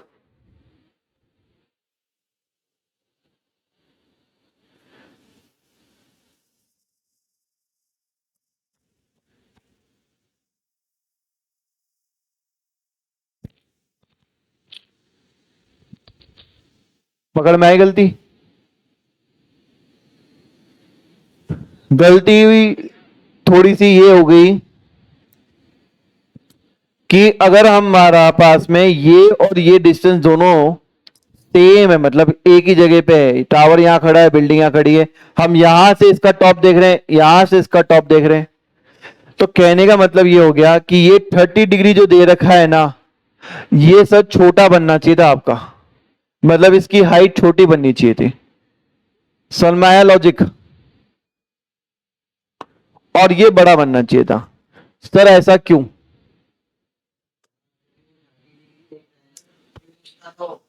भाई ऑब्वियस ही बात है, अगर जैसे मान लो ये क्लासरूम के 2 पॉइंट है, एक ये पॉइंट हो गया और एक आयुष जहां बैठा है वो दूसरा पॉइंट हो गया। ठीक है, अगर बेटा मैं यहां से मेरी गर्दन केवल 30 डिग्री जा रही है तो मतलब मैं बहुत छोटी हाइट को देख रहा हूं, और अगर यहां वहां से अगर मैं 60 डिग्री गर्दन ऊपर जा रही है तो मैं बड़ी हाइट को देख रहा हूं। तो यानी 60 वाले को बड़ा दिखाना पड़ेगा आपको और 30 वाले को छोटा दिखाना पड़ेगा। बात समझ में आई बेटा? ये बहुत छोटी बातें हैं पर मोटी बातें हैं, ठीक है ना भाई? सिंपल सी बात है ना, अगर गर्दन आपकी हल्की सी ऊपर गई, 30 डिग्री ऊपर गई, मतलब जो चीज आप देख रहे हो उसकी हाइट छोटी है, और गर्दन अगर 60 डिग्री चले गई सेम डिस्टेंस पे, 60 चले गई, तो मतलब जो चीज आप देख रहे हो उसकी हाइट लंबी है, तो 60 के सामने बड़ी हाइट दिखानी पड़ेगी, 30 के सामने छोटी हाइट। यानी यहां से हमें सिंपल ये पता चला कि बिल्डिंग हाइट क्या है, छोटी, ठीक है ना? इधर tower is 50 metre high, tower जो है बना 50 मीटर हाई है, तो हमें हाइट ऑफ द बिल्डिंग निकालनी है, हमें बिल्डिंग की हाइट निकालनी है। चलो बेटा बिल्डिंग की हाइट निकालना शुरू करते हैं, ठीक है ना? अब इसको थोड़ा सा नीचे प्लेस कर देते हैं, ये टावर और बिल्डिंग को। अरे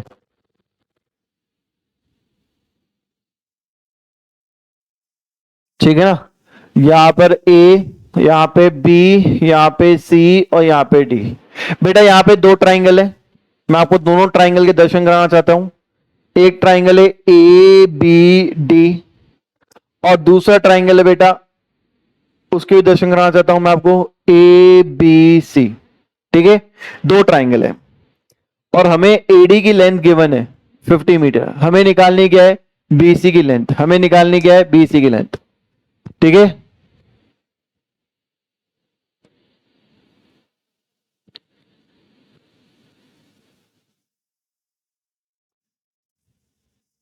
चलो तो आ जाओ, सबसे पहले हम जाते हैं बेटा ट्राइंगल के अंदर, कोई सा भी ट्राइंगल ले सकते हो बेटा। हम ले लेते हैं पहले, सपोज करो हम बड़ा ट्राइंगल ले लेते हैं एबीडी, तो triangle A B D triangle ले रहे हैं। एंगल ए जो है इधर 90 डिग्री का है ना? और ये जो है एंगल वो 60 डिग्री दे रखा है, तो एंगल बी पे थीटा प्लेस है और थीटा कितना है बेटा, 60 डिग्री। और जब थीटा 60 डिग्री है तो मैं ए बी की लेंथ कैसे निकालूंगा वो देखो, मैं लगाऊंगा टेन थीटा, क्योंकि मुझे परपेंडिकुलर और बेस का ही रेशो चाहिए। परपेंडिकुलर है बेटा यहाँ पे एडी और बेस है बेटा यहाँ पे ए बी। थीटा की वैल्यू बेटा कितनी है, 60 डिग्री, एडी 50, ए बी नहीं पता, √3 वैल्यू होती है 1060 की, 50 अपॉन में ए बी, तो ए बी की वैल्यू आ गई बेटा 50 अपॉन में √3 मीटर। फिर क्या करूंगा बेटा, सेकंड ट्राइंगल जाऊंगा, इन ट्राइंगल एबीसी, यहां पर एंगल बी 90 डिग्री है और एंगल ए 30 डिग्री है। थीटा कहां प्लेस्ड है, एंगल ए पे 30 डिग्री, ठीक है? सेम मुझे यहां पे परपेंडिकुलर बेस का रेशो चाहिए, तो 10 लगा दिया मैंने। परपेंडिकुलर है बीसी और बेस है A B, 10 30 equals to B C, B C कितना है पता नहीं, ए बी कितना है पता नहीं, ठीक है? कोई बात नहीं, हमें तो ए बी का रेशियो चाहिए, मतलब ए बी को ए बी के वैल्यूज में रिप्रेजेंट करेंगे अपन। तो ए बी की वैल्यू कितनी आ गई, √3 बीसी, क्या आ गई, √3 बीसी। ए बी की वैल्यू ये भी, ए बी की वैल्यू ये भी, यहां तक समझ में आया? ए बी की वैल्यू 50√3, ए बी की वैल्यू √3 बीसी, यहां तक समझ में आया? दोनों की वैल्यू को इक्वेट कर सकते हैं, तो इक्वेट कर रहे बेटा, इक्वेटिंग इक्वेशन नंबर 1 एंड 2। तो अगर LHS बराबर है तो RHS बराबर होगा, यानी 50√3 इज इक्वल टू √3 BC। √3 को यहां ले जाएंगे तो BC की वैल्यू आ जाएगी 50 अपॉन में 3, यानी कि BC की वैल्यू होगी 16.66 या फिर 67 मीटर, ठीक है? जो कि हमें निकालना था height of the building, building की हाइट आई 16.67 मीटर। आ जाओ, आओ बेटा 10वीं की क्लास है और 10वां क्वेश्चन है, आ जाओ। दो पोल हैं और दोनों के दोनों पोल की हाइट हमें इक्वल दे रखी है, ठीक है बेटा? तो ये दो पोल बना दिए, एक और ये दो, दोनों की हाइट बराबर है और दोनों बेटा हमारे एक दूसरे के अपोजिट खड़े हैं आइदर साइड ऑफ रोड, यानी ये रोड है, जैसे मान लो ये रोड जा रही है, तो एक पोल यहां है एक पोल यहां है, ठीक है ना? एक इस साइड पे एक साइड पे, तो ये रोड हमारी रोड है, ये बीच में रोड है, ठीक है ना? रोड की चौड़ाई है और यहां पे एक पिलर खड़ा है, यहां पे एक पिलर खड़ा है, कुछ इस तरीके से इमेजिन करना। रोड की जो चौड़ाई है वो 80 मीटर गिवन है। From a point between them, road के बीच में कोई एक पॉइंट से, कोई भी एक पॉइंट, कोई भी रैंडम पॉइंट से angle of elevation of top of the pole, अगर इस पॉइंट पे खड़े होकर मैं इस वाले पोल को देख रहा हूं तो मेरी जो पोल के थ्रू आ रही है वो कितनी आ रही है, एक में आ रही है 60 डिग्री और एक में आ रही है 30 डिग्री। ठीक है, यहां पे बेटा 30 60 पुट करते हुए गलत हो जाएगा, क्यों? क्योंकि अगर मैंने यहां पे क्लोज डिस्टेंस रखा है ना तो यहां पे एंगल बड़ा आना चाहिए, क्योंकि अगर मान लो पोल के जितना नजदीक जाऊंगा उतनी मेरी गर्दन ऊपर जाएगी, तो इसलिए अगर मैंने इधर नजदीक रखा है इसलिए 60 हो गया, 30 डिग्री हो गया। ठीक है, find the height of the pole and distance of the point from the pole, यानी कि भैया हमें हाइट ऑफ द पोल निकालनी सबसे पहले, और दूसरा हमें निकालना है कि भैया कितना दूर ये पोल से पॉइंट है। ठीक है बेटा, यहां पे भी दो ट्राइंगल दिख रहे हैं, ए बी सी डी ई। एक तो ट्राइंगल हो गया एबीसी, एबीसी, और एक ट्राइंगल हो गया C D E, C D E. समझ में आ गया आप लोगों को? कोई दिक्कत है? इसमें बेटा मैं कुछ चीज अज्यूम करना चाहता हूं। लेट दी हाइट ऑफ पोल, पोल की हाइट को बेटा मैं क्या लेना चाहता हूं, पोल की हाइट को लेना चाहता हूं एच मीटर, एच मीटर है, यानी कि ये वाली हाइट बेटा एच मीटर है, ये वाली हाइट एच मीटर है, तो ये वाली हाइट भी क्या होगी, एच मीटर होगी। समझ में आ गया? और एक और चीज अज्यूम करना चाहता हूं, एक और चीज अज्यूम, क्या कि लेंथ ऑफ बीसी, बीसी की लेंथ को एक्स मीटर लेना चाहता हूं, यानी बीसी हमारा एक्स हो गया, तो बताओ सीडी क्या होगा, 80 माइनस एक्स। भाई पूरा अगर 80 है और ये x है तो ये क्या हो जाएगा, 80 माइनस एक्स। ठीक है ना? देन CD जो हो जाएगा वो हो जाएगा हमारा 80 माइनस एक्स मीटर। यहां तक कोई दिक्कत है बेटा? जो चीजें मैंने जूम करी, एक तो मैंने हाइट को h जूम कर लिया और क्वेश्चन ने बोला सेम पोल की हाइट है तो ये वाला h हो जाएगा। फिर मैंने बोला कि BC की लेंथ को मैंने x अज्यूम कर लिया, तो मेरी CD क्या बन जाएगी, पूरा 80 है, ये x है, तो ये आ जाएगा 80 माइनस एक्स। क्या आ जाएगा, 80 माइनस एक्स।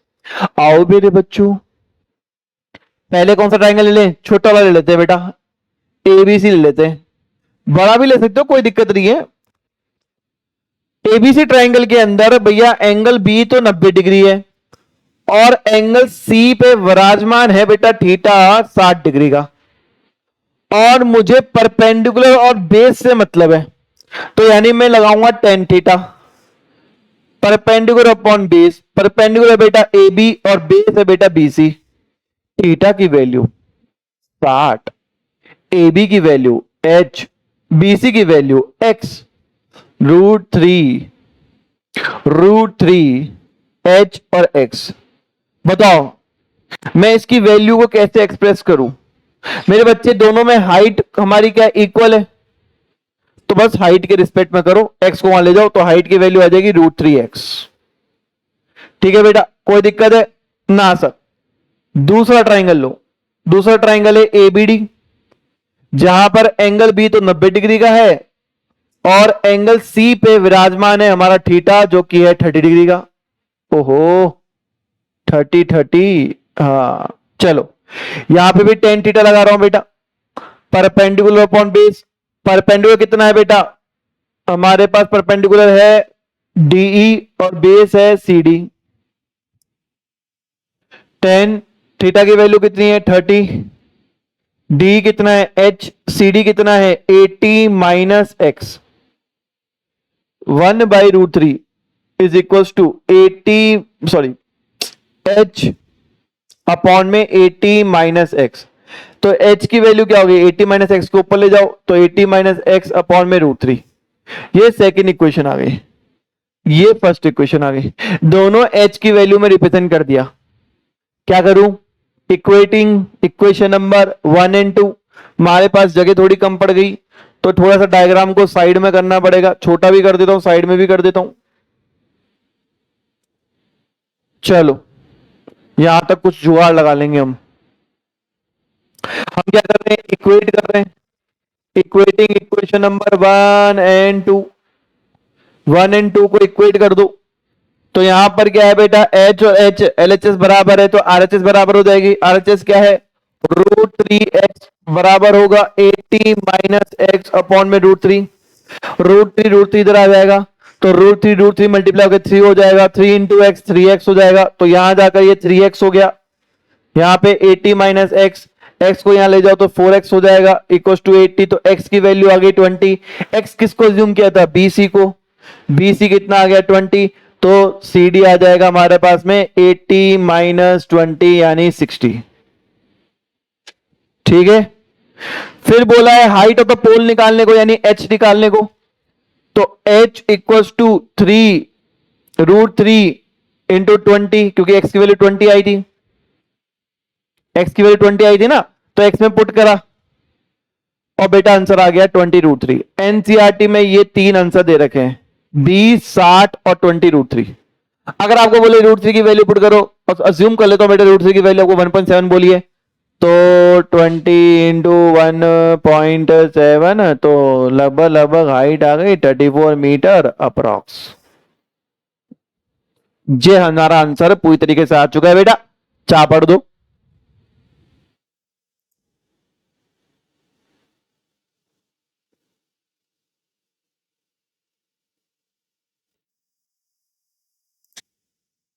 हो गया मार्क्सी,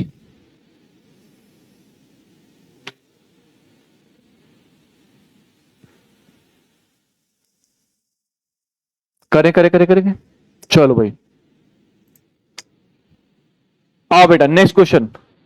नेक्स्ट क्वेश्चन में बेटा एनसीईआरटी में ऑलरेडी डायग्राम भी आपको गिवन है, ठीक है ना, डायग्राम के साथ में ये क्वेश्चन आपको गिवन है। चलो बेटा एक टीवी टावर है, टीवी टावर जो है बेटा अपना एकदम स्ट्रेट खड़ा है, ठीक है ना, on a bank of a canal, canal की बैंक के ऊपर, और from a point on the other bank directly opposite to the tower and the angle of elevation of top of the tower is 60 degree. ठीक है, देखो यहाँ पे क्या बोला है कि जो ये हमारे पास में ना जो टीवी टावर जो है ना बेटा, नदी है, नदी के एक छोर पे है, नदी के 2 छोर होते हैं, एक इस तरफ एक इस तरफ, तो नदी के एकदम इस छोर पे है हमारे पास में टावर यहाँ पे खड़ा है, ठीक है। और हम नदी के इस छोर से एक पॉइंट से जब इस टावर के टॉप को देख रहे हैं तो कितना डिग्री का एंगल बना रहा है, 30 डिग्री का एंगल, ठीक है। और ये बोल रहा है कि from another point 20 metre from away from this point, 20 metre दूर, ठीक है, the angle of elevation of top of tower is 30 degree. जहां से अगर 20 मीटर दूर और जा रहे हैं, सॉरी गलत बोल दिया मैंने, क्वेश्चन को दोबारा बताता हूं। टावर यहां पे खड़ा है और ये टावर जो है हमारे पास में on a bank of canal, canal की जो बैंक है यानी कि छोर पे बेटा यहां पे क्या है हमारा एक यहां पर टावर है। और अगर हम इस छोर पे हम देखते हैं नदी इस टावर के टॉप को, तो हमारा 60 डिग्री क्या बन रहा है, हमारे एंगल बन रहा है। पर अगर हम यहां से 20 मीटर दूर चले जाएं, तो इस छोड़ के इससे दूर चले गए 20 मीटर, तो यहां से टावर को देख रहे तो 30 क्या हो रहा है, हमारा एंगल ऑफ एलिवेशन हो रहा है। आपको हाइट निकालनी है टावर की बेटा, 2 ट्राइंगल दिख रहे हैं आपको, इसमें दिख रहे हैं कि आपको 2 ट्राइंगल, एक तो ट्राइंगल हो गया हमारे पास में ए बी सी, है ना, और एक हो गया ए बी डी। तो अगर एबीसी में आए हम तो एंगल बी जो है वो 90 डिग्री है और एंगल सी पे थीटा बैठा हुआ है कितना, 60 डिग्री का। ठीक है बेटा, कोई दिक्कत है नहीं सर। तो अगर ट्रिग्नोमेट्री रेशियो लगाऊं tan theta perpendicular upon base का, तो परपेंडिकुलर क्या होगा हमारे पास में ए बी होगा और बेस क्या होगा बी सी।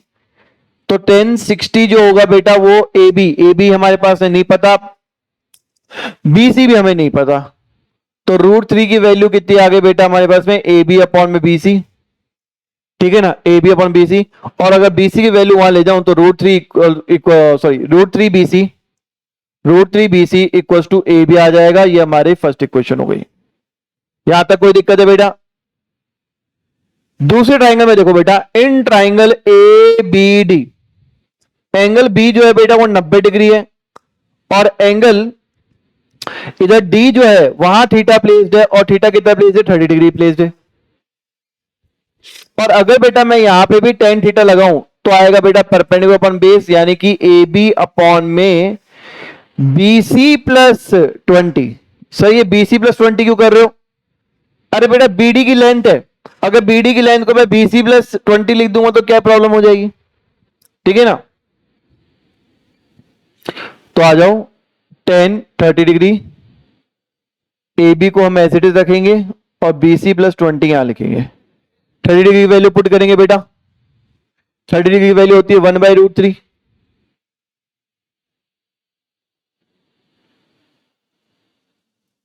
तो BC प्लस 20 अपॉन में √3 की वैल्यू कितनी आ गई? ए बी की वैल्यू होगी सेकेंड इक्वेशन। अरे मेरे बच्चे ए बी की वैल्यू ये भी, ए बी की वैल्यू ये भी क्या करेंगे? इक्वेट कर देंगे। तो इक्वेटिंग इक्वेशन नंबर 1 एंड 2, 1 और 2 को इक्वेट कर लो, तो यानी कि √3 BC is equal to BC plus 20 upon में √3। √3 यहां मल्टीप्लाई हो जाएगा, तो √3 मल्टीप्लाई करने के 3 आ गया, 3BC हो गया ये, equals to BC plus 20। BC यहां आके माइनस हो गया तो 2BC हो गया, इक्वल्स टू 20। तो BC की लेंथ आ गई बेटा 10 मीटर। BC की लेंथ आ गई बेटा 10 मीटर। और हमें BC की लेंथ 10 मीटर इसलिए चाहिए थी क्योंकि इससे पूछा है विड्थ ऑफ द कनाल। तो कनाल के बेटा एक छोर पे तो टावर था, एक छोर पे बेटा हमने देखा था, तो ये BC की लेंथ थी तो मैं निकाली थी। तो कनाल की लेंथ, कनाल की चौड़ाई कितनी आ गई बेटा? 10 मीटर। अब हमें हाइट ऑफ अ टावर निकालनी है। हाइट ऑफ टावर मतलब हमें निकालना है ए बी, तो यहां पर हम निकाल सकते हैं इसको बेटा। इक्वेशन को क्या करो, BC को इक्वल टू 10 मीटर कहां पुट कर दो? इन इक्वेशन नंबर 1 पुट कर दो। ठीक है, तो क्या आ जाएगा बेटा? 10√3 आ जाएगी वैल्यू ए बी की।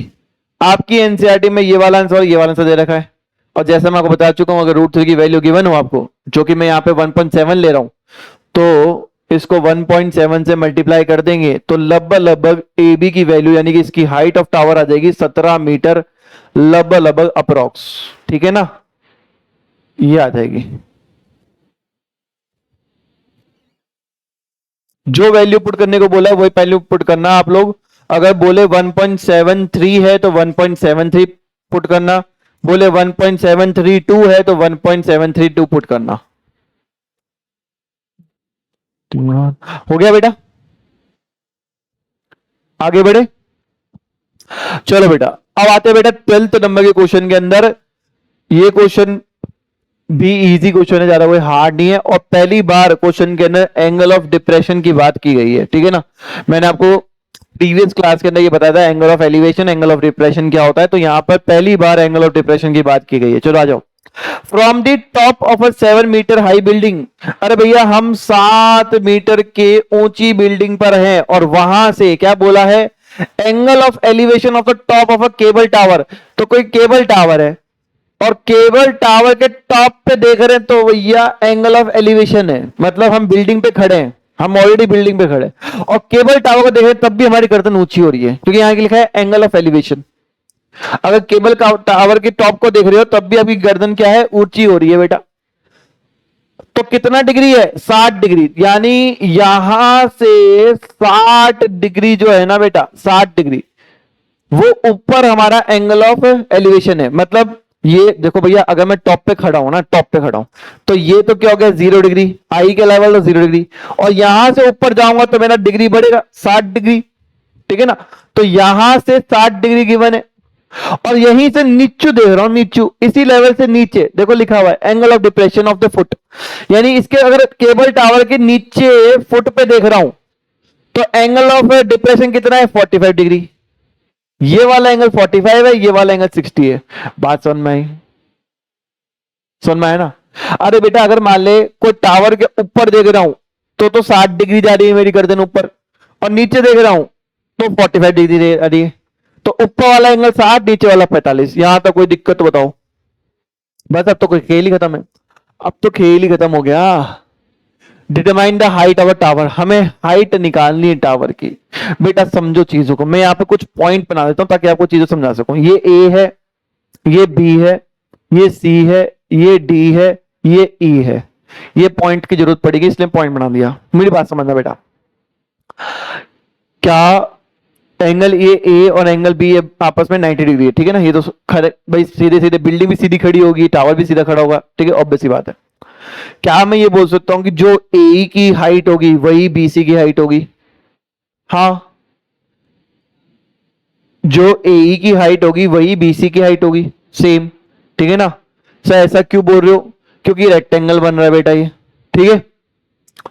और अगर मैं सीडी की हाइट को एच अज्यूम कर लूं, सीडी की हाइट को अज्यूम कर लूं एच, तो जैसे ही एच आ जाएगा, जैसे ही एच आ जाएगा, मेरे को बेटा पूरी बीडी की हाइट निकालने में तुरंत टाइम लगेगा नहीं, क्योंकि हाइट आ गई, ये वाली एच आ गया तो 7 जोड़ दूंगा तो टावर की पूरी हाइट आ जाएगी, जो कि पूछा ये कि हाइट की टावर की हाइट बताओ। तो टावर तो यहां से लेकर यहां तक है ना, जमीन से लेकर ऊपर आसमान तक है वो, तो है ना। तो 7 प्लस एच उसकी हाइट है। तो जैसे ही एच आ जाएगा बेटा मैं क्या करूंगा, निकाल लूंगा। कोई दिक्कत है? कोई परेशानी? दो ट्राइंगल दिखाना चाहता हूं मैं आपको, दो ट्राइंगल। एक ट्राइंगल है ई ए बी, और एक ट्राइंगल है ईडीसी। अब ईडीसी में तो देखो थीटा गिवन है 60 डिग्री, कोई दिक्कत ही नहीं। ई ए बी में थीटा गिवन ही नहीं है, थीटा लाना पड़ेगा। अब मेरी बात समझना, मैंने क्या बोला कि ये पूरा एक रेक्टेंगल बन चुका है, A B C E rectangle बन चुका है। तो अगर ये 45 है तो ये वाला एंगल भी क्या होगा, 45। यानी कसम खुदा की आप याद कर लो, अगर एंगल ऑफ डिप्रेशन दे रखा हो तो उसको हमेशा एंगल ऑफ एलिवेशन में कन्वर्ट करना पड़ेगा। ये एंगल ऑफ डिप्रेशन दे रखा था, मैंने इस ट्राइंगल के अंदर एंगल ऑफ एलिवेशन में कन्वर्ट कर लिया। इसको डिप्रेशन को एंगल ऑफ एलिवेशन में कन्वर्ट करना ही पड़ेगा। डिप्रेशन मतलब जो नीचे देखते हुए जो एंगल बन रहा है उसको हमें नीचे ग्राउंड से एंगल ऑफ एलिवेशन में कन्वर्ट करना ही पड़ेगा। अब कोई दिक्कत नहीं है, अब दो ट्राइंगल और दो ट्राइंगल में काम खत्म करेंगे। पहले उससे पहले मैं अज्यूम कर लेता हूं, let the length of C D B H metre. भैया लेंथ ऑफ सी डी को मैं एच मीटर यहां पर अज्यूम कर रहा हूं, कर लेने दो मेरे को, ठीक है। आगे आओ, in triangle A B E जहां एंगल ए जो है 90 डिग्री का है और एंगल बी पे प्लेस है थीटा जो कि 45 डिग्री का है, मैं लगा रहा हूं 10।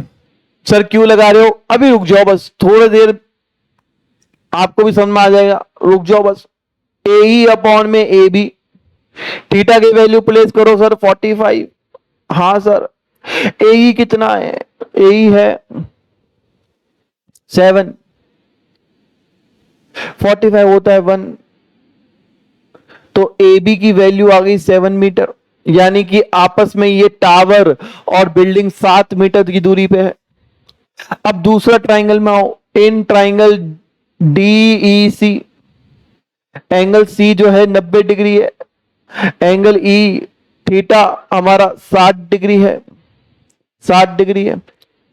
तो 10 theta equals to perpendicular upon base. Perpendicular कितना है? परपेंडिकुलर कितना है सर? परपेंडिकुलर कितना है हमारे पास में? परपेंडिकुलर है हमारे पास है पूरा का पूरा सीडी, और बेस कितना है? सीई। अरे बेटा ट्राइंगल तो यही है ना, ईडीसी। तो ईडीसी में तो बस यही तो होगा हमारा सीडी परपेंडिकुलर, और ये क्या हो जाएगा? सी बेस हो जाएगा। अरे मेरे बच्चे, क्या सी की जो वैल्यू होगी वो ए बी के बराबर होगी? हाँ होगी, हाँ होगी। पाओ 10 60 इक्वल्स टू सी डी की जगह सी डी यानी कि एच लिख लेंगे, और यहां लिख देंगे A B, √3 equals to H A B. A B की वैल्यू कितनी आ गई? एच अपॉन में √3। मेरे बच्चे ये 1 और ये 2 दोनों की वैल्यू को इक्वेट कर देंगे, क्योंकि ए बी की वैल्यू ये भी और ए बी की वैल्यू ये भी, तो दोनों की वैल्यू को इक्वेट कर दूं, कर दो सर। तो equating equation number 1 and 2, 1 and 2 को इक्वेट कर दो, तो 7 इक्वल्स टू एच अपॉन में √3 वहां जाके मल्टीप्लाई कर दो तो h की वैल्यू आ गई 7√3। h की वैल्यू क्या आ गई 7√3। तो हाइट ऑफ टावर क्या आएगी सर? हाइट ऑफ टावर आएगी सर, h की वैल्यू तो 7√3 है और हाइट ऑफ टावर में तो BC भी आएगा, 7 मीटर भी आएगा। तो हाइट ऑफ टावर में बेटा BC प्लस h को ऐड कर दो, यानी कि 7 प्लस 7√3 को ऐड कर दो। जहां पर 7 को कॉमन निकाल लो तो 1 प्लस √3 आ गया। और यही आपके एनसीईआरटी का आंसर है। परंतु आपसे बोले कि भैया √3 की वैल्यू को पुट कर लो, तो √3 की वैल्यू को पुट करोगे तो आपको पता ही है, मैं 1.7 पुट कर रहा हूं अभी फिलहाल, तो हो जाएगा 7 इंटू 2.7। अब 2.7 को करेंगे तो कितना आ जाएगा बेटा? आई थिंक 189 है ना। तो 189 मतलब ये हो गया 18.9। तो एक्चुअल टावर की हाइट लगभग लगभग अप्रोक्स में 18.9 है। ठीक है, लो बेटा आगे बढ़ो, आगे करो। चलो बेटा आगे करें। नेक्स्ट क्वेश्चन बेटा 13 नंबर क्वेश्चन देखो बेटा। As observed from top of a 75 metre high lighthouse from a sea level. बेटा क्या कर रहे हैं अपन? सपोज करो बेटा कि यहां पर हम लाइट हाउस पे है और लाइट हाउस की जो हाइट है वो है 75 मीटर, ठीक है ना। और यहां से हम ऑब्जर्व कर रहे हैं और एंगल ऑफ डिप्रेशन, यानी हम टावर के ऊपर खड़े हैं बेटा, ऊपर से शिप को देख रहे हैं। शिप जो है ना बेटा हमें दिखाई दे रही है, और शिप जो है वो दो शिप है, एक शिप और दूसरी शिप, और दोनों जो है एंगल ऑफ डिप्रेशन 30 और 45 पे है। यानी कि एक शिप तो यहां पे और एक शिप यहां पे है, दो शिप है, ठीक है। और एक शिप तो बेटा 30 डिग्री के एंगल पे है और एक शिप बेटा 45 डिग्री के एंगल ऑफ डिप्रेशन पे है। एंगल ऑफ डिप्रेशन तो ऊपर से बनेगा, टॉप पे है तो यहां पे हमारा क्या है 0 डिग्री, नीचे देखेंगे तो 30 डिग्री और नीचे देखेंगे तो 45 डिग्री, ठीक है। दो शिप हमें दिखाई दे रही है, एक शिप दूसरे के एकदम बिहाइंड में है, on the same side of the light house है। आपको पता करना है कि दोनों शिप के बीच की दूरी कितनी है। बेटा ये भी दो ट्राइंगल का खेल है, देखो ABC और ABD। और मैं आप लोग को एक पिछले क्वेश्चन में खुदाई कसम खिलाया था आपको, क्या कसम दी कि जब भी एंगल ऑफ डिप्रेशन दे रखा हो एंगल ऑफ एलिवेशन में कन्वर्ट कर लो। तो अगर ये 30 डिग्री है तो ये वाला एंगल भी क्या होगा 30 डिग्री, और अगर ये 45 डिग्री है तो ये वाला एंगल कितना होगा 45 डिग्री होगा। कोई दिक्कत है बेटा? नहीं सर कोई दिक्कत नहीं है। आओ बेटा हमारे पास में दो ट्राइंगल बन जाएंगे, एक तो ट्राइंगल बनेगा ABC और ABC के अंदर बेटा हमारे पास में एंगल B होगा 90 डिग्री और एंगल C होगा बेटा हमारे पास में थीटा प्लेस्ड, और थीटा कितना होगा 45 डिग्री, ठीक है। और अगर मैं यहाँ पे tan थीटा लगाता हूं तो tan थीटा हो जाएगा परपेंडिकुलर अपॉन बेस। परपेंडिकुलर कितना है बेटा हमारे पास में वो है AB, और बेस क्या है बेटा हमारे पास में BC। बेस क्या होगा BC। अगर हम tan थीटा, थीटा के मैंने वैल्यू पुट करें अपन 45 डिग्री, तो AB हमारा 75 है, 1 इक्वल टू 75 अपॉन में BC, तो BC की वैल्यू कितनी आ गई बेटा 75, ठीक है। ऐसे बेटा मैं सेकंड ट्राइंगल में पुट कर दूंगा, in triangle ABD angle B जो है बेटा वो 90 डिग्री है और एंगल D जो है बेटा वो थीटा प्लेस्ड है वहां पे, और कितना है 90 डिग्री, 30 डिग्री। थीटा कितना प्लेस्ड है बेटा 30 डिग्री। tan थीटा बेटा हमारे पास में परपेंडिकुलर अपॉन बेस, परपेंडिकुलर कितना है AB और बेस कितना है बेटा BD, ठीक है। चलो सर कोई दिक्कत नहीं। तो अगर हम बात करें बेटा tan थीटा की, तो 30 डिग्री पुट किया बेटा मैंने, AB कितना है 75 और BD यहां पे 1/√3 इक्वल टू 75 BD। BD की वैल्यू क्या आ गई 75√3। अब बेटा देखो ध्यान से, क्या BD को मैं ये लिख सकता हूं BC प्लस CD,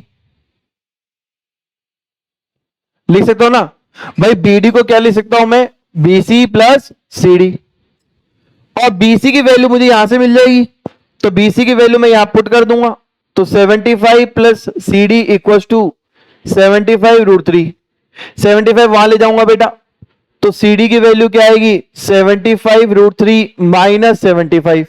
अगर मैं 75 को कॉमन ले लूं तो आंसर क्या आएगा रूट 3 माइनस 1 मीटर। और यही हमारा डिस्टेंस बिटवीन द क्या है शिप है, क्योंकि एक शिप यहां प्लेस है एक शिप यहां प्लेस है, तो दोनों के बीच का डिस्टेंस क्या होगा CD की लेंथ। तो ये एनसीईआरटी का आंसर है। पर ऑब्वियस सी बात है, अगर आपको बोल रखा हो कि रूट 3 की वैल्यू 1.7 है तो आप यहां पे पुट करोगे रूट 3 की वैल्यू 1.7 माइनस 1, तो 75 इंटू 0.7, तो लगभग आंसर कितना आएगा बेटा 350, 425 और नहीं 375 है ना, और 450, 525 यानी 552.5 मीटर। ठीक है, तो लगभग अप्रोक्स में बता रहा हूं बेटा, ये अप्रोक्स फिगर है, 52.5 मीटर आपस में दूर है शिप। ठीक है, चलो बेटा करो फटाफट। चलो बेटा आगे बढ़े, सेकंड लास्ट क्वेश्चन में आते हैं बेटा। अच्छा क्वेश्चन है बेटा, बहुत अच्छा क्वेश्चन है बेटा। एक 1.2 मीटर टॉल एक गर्ल है बेटा, जो कि बेटा बलून को देख रही है, बलून को उड़ते हुए देख रही है, जो फ्लाइंग होता है, हॉट एयर बलून होता है उसको, ठीक है ना। और वो विंड के साथ हॉरिजॉन्टल मूवमेंट कर रहा है। उसकी जो हाइट है वो है 88.2 मीटर फ्रॉम ग्राउंड। 88.2 मीटर वो ग्राउंड से ऊंचा उड़ रहा है। The angle of elevation of balloon from the I of the girl at any instant is 60 degree. मतलब कभी उसने देखा तो वो 60 डिग्री का हुआ करता था, थोड़े टाइम बाद आफ्टर सम टाइम जो एंगल ऑफ एलिवेशन देखा उसने बोला कि 30 डिग्री पे है। यानी पहले जब देखा तो यहां पे था, अब वो उड़ते उड़ते यहां पहुंच गया तो एंगल ऑफ एलिवेशन कितना हो गया 30 डिग्री हो गया। बेटा यहां पे भी दो ट्राइंगल बन रहे हैं, यहां पे भी दो ट्राइंगल बन रहे हैं। एक सेकंड, पहले तो मुझे ये ट्राइंगल, पहले तो मैं ना एक काम करता हूं, थोड़ा सा अच्छे से इसको ड्रॉ कर लेता हूं ताकि दिख जाए आपको। एक तो बेटा ये देखो ये ट्राइंगल बन रहा है और एक ये ट्राइंगल बन रहा है, ठीक है। तो मुझे एक चीज बताओ, अगर ये ट्राइंगल मैंने ए, ये बी, ये सी, ये डी और ये ई रखा, तो मुझे तो बीसी की लेंथ क्या होगी भाई। ये खुद 1.2 मीटर की है और ग्राउंड से 88.2 मीटर है, तो बीसी की लेंथ क्या होगी 87 मीटर।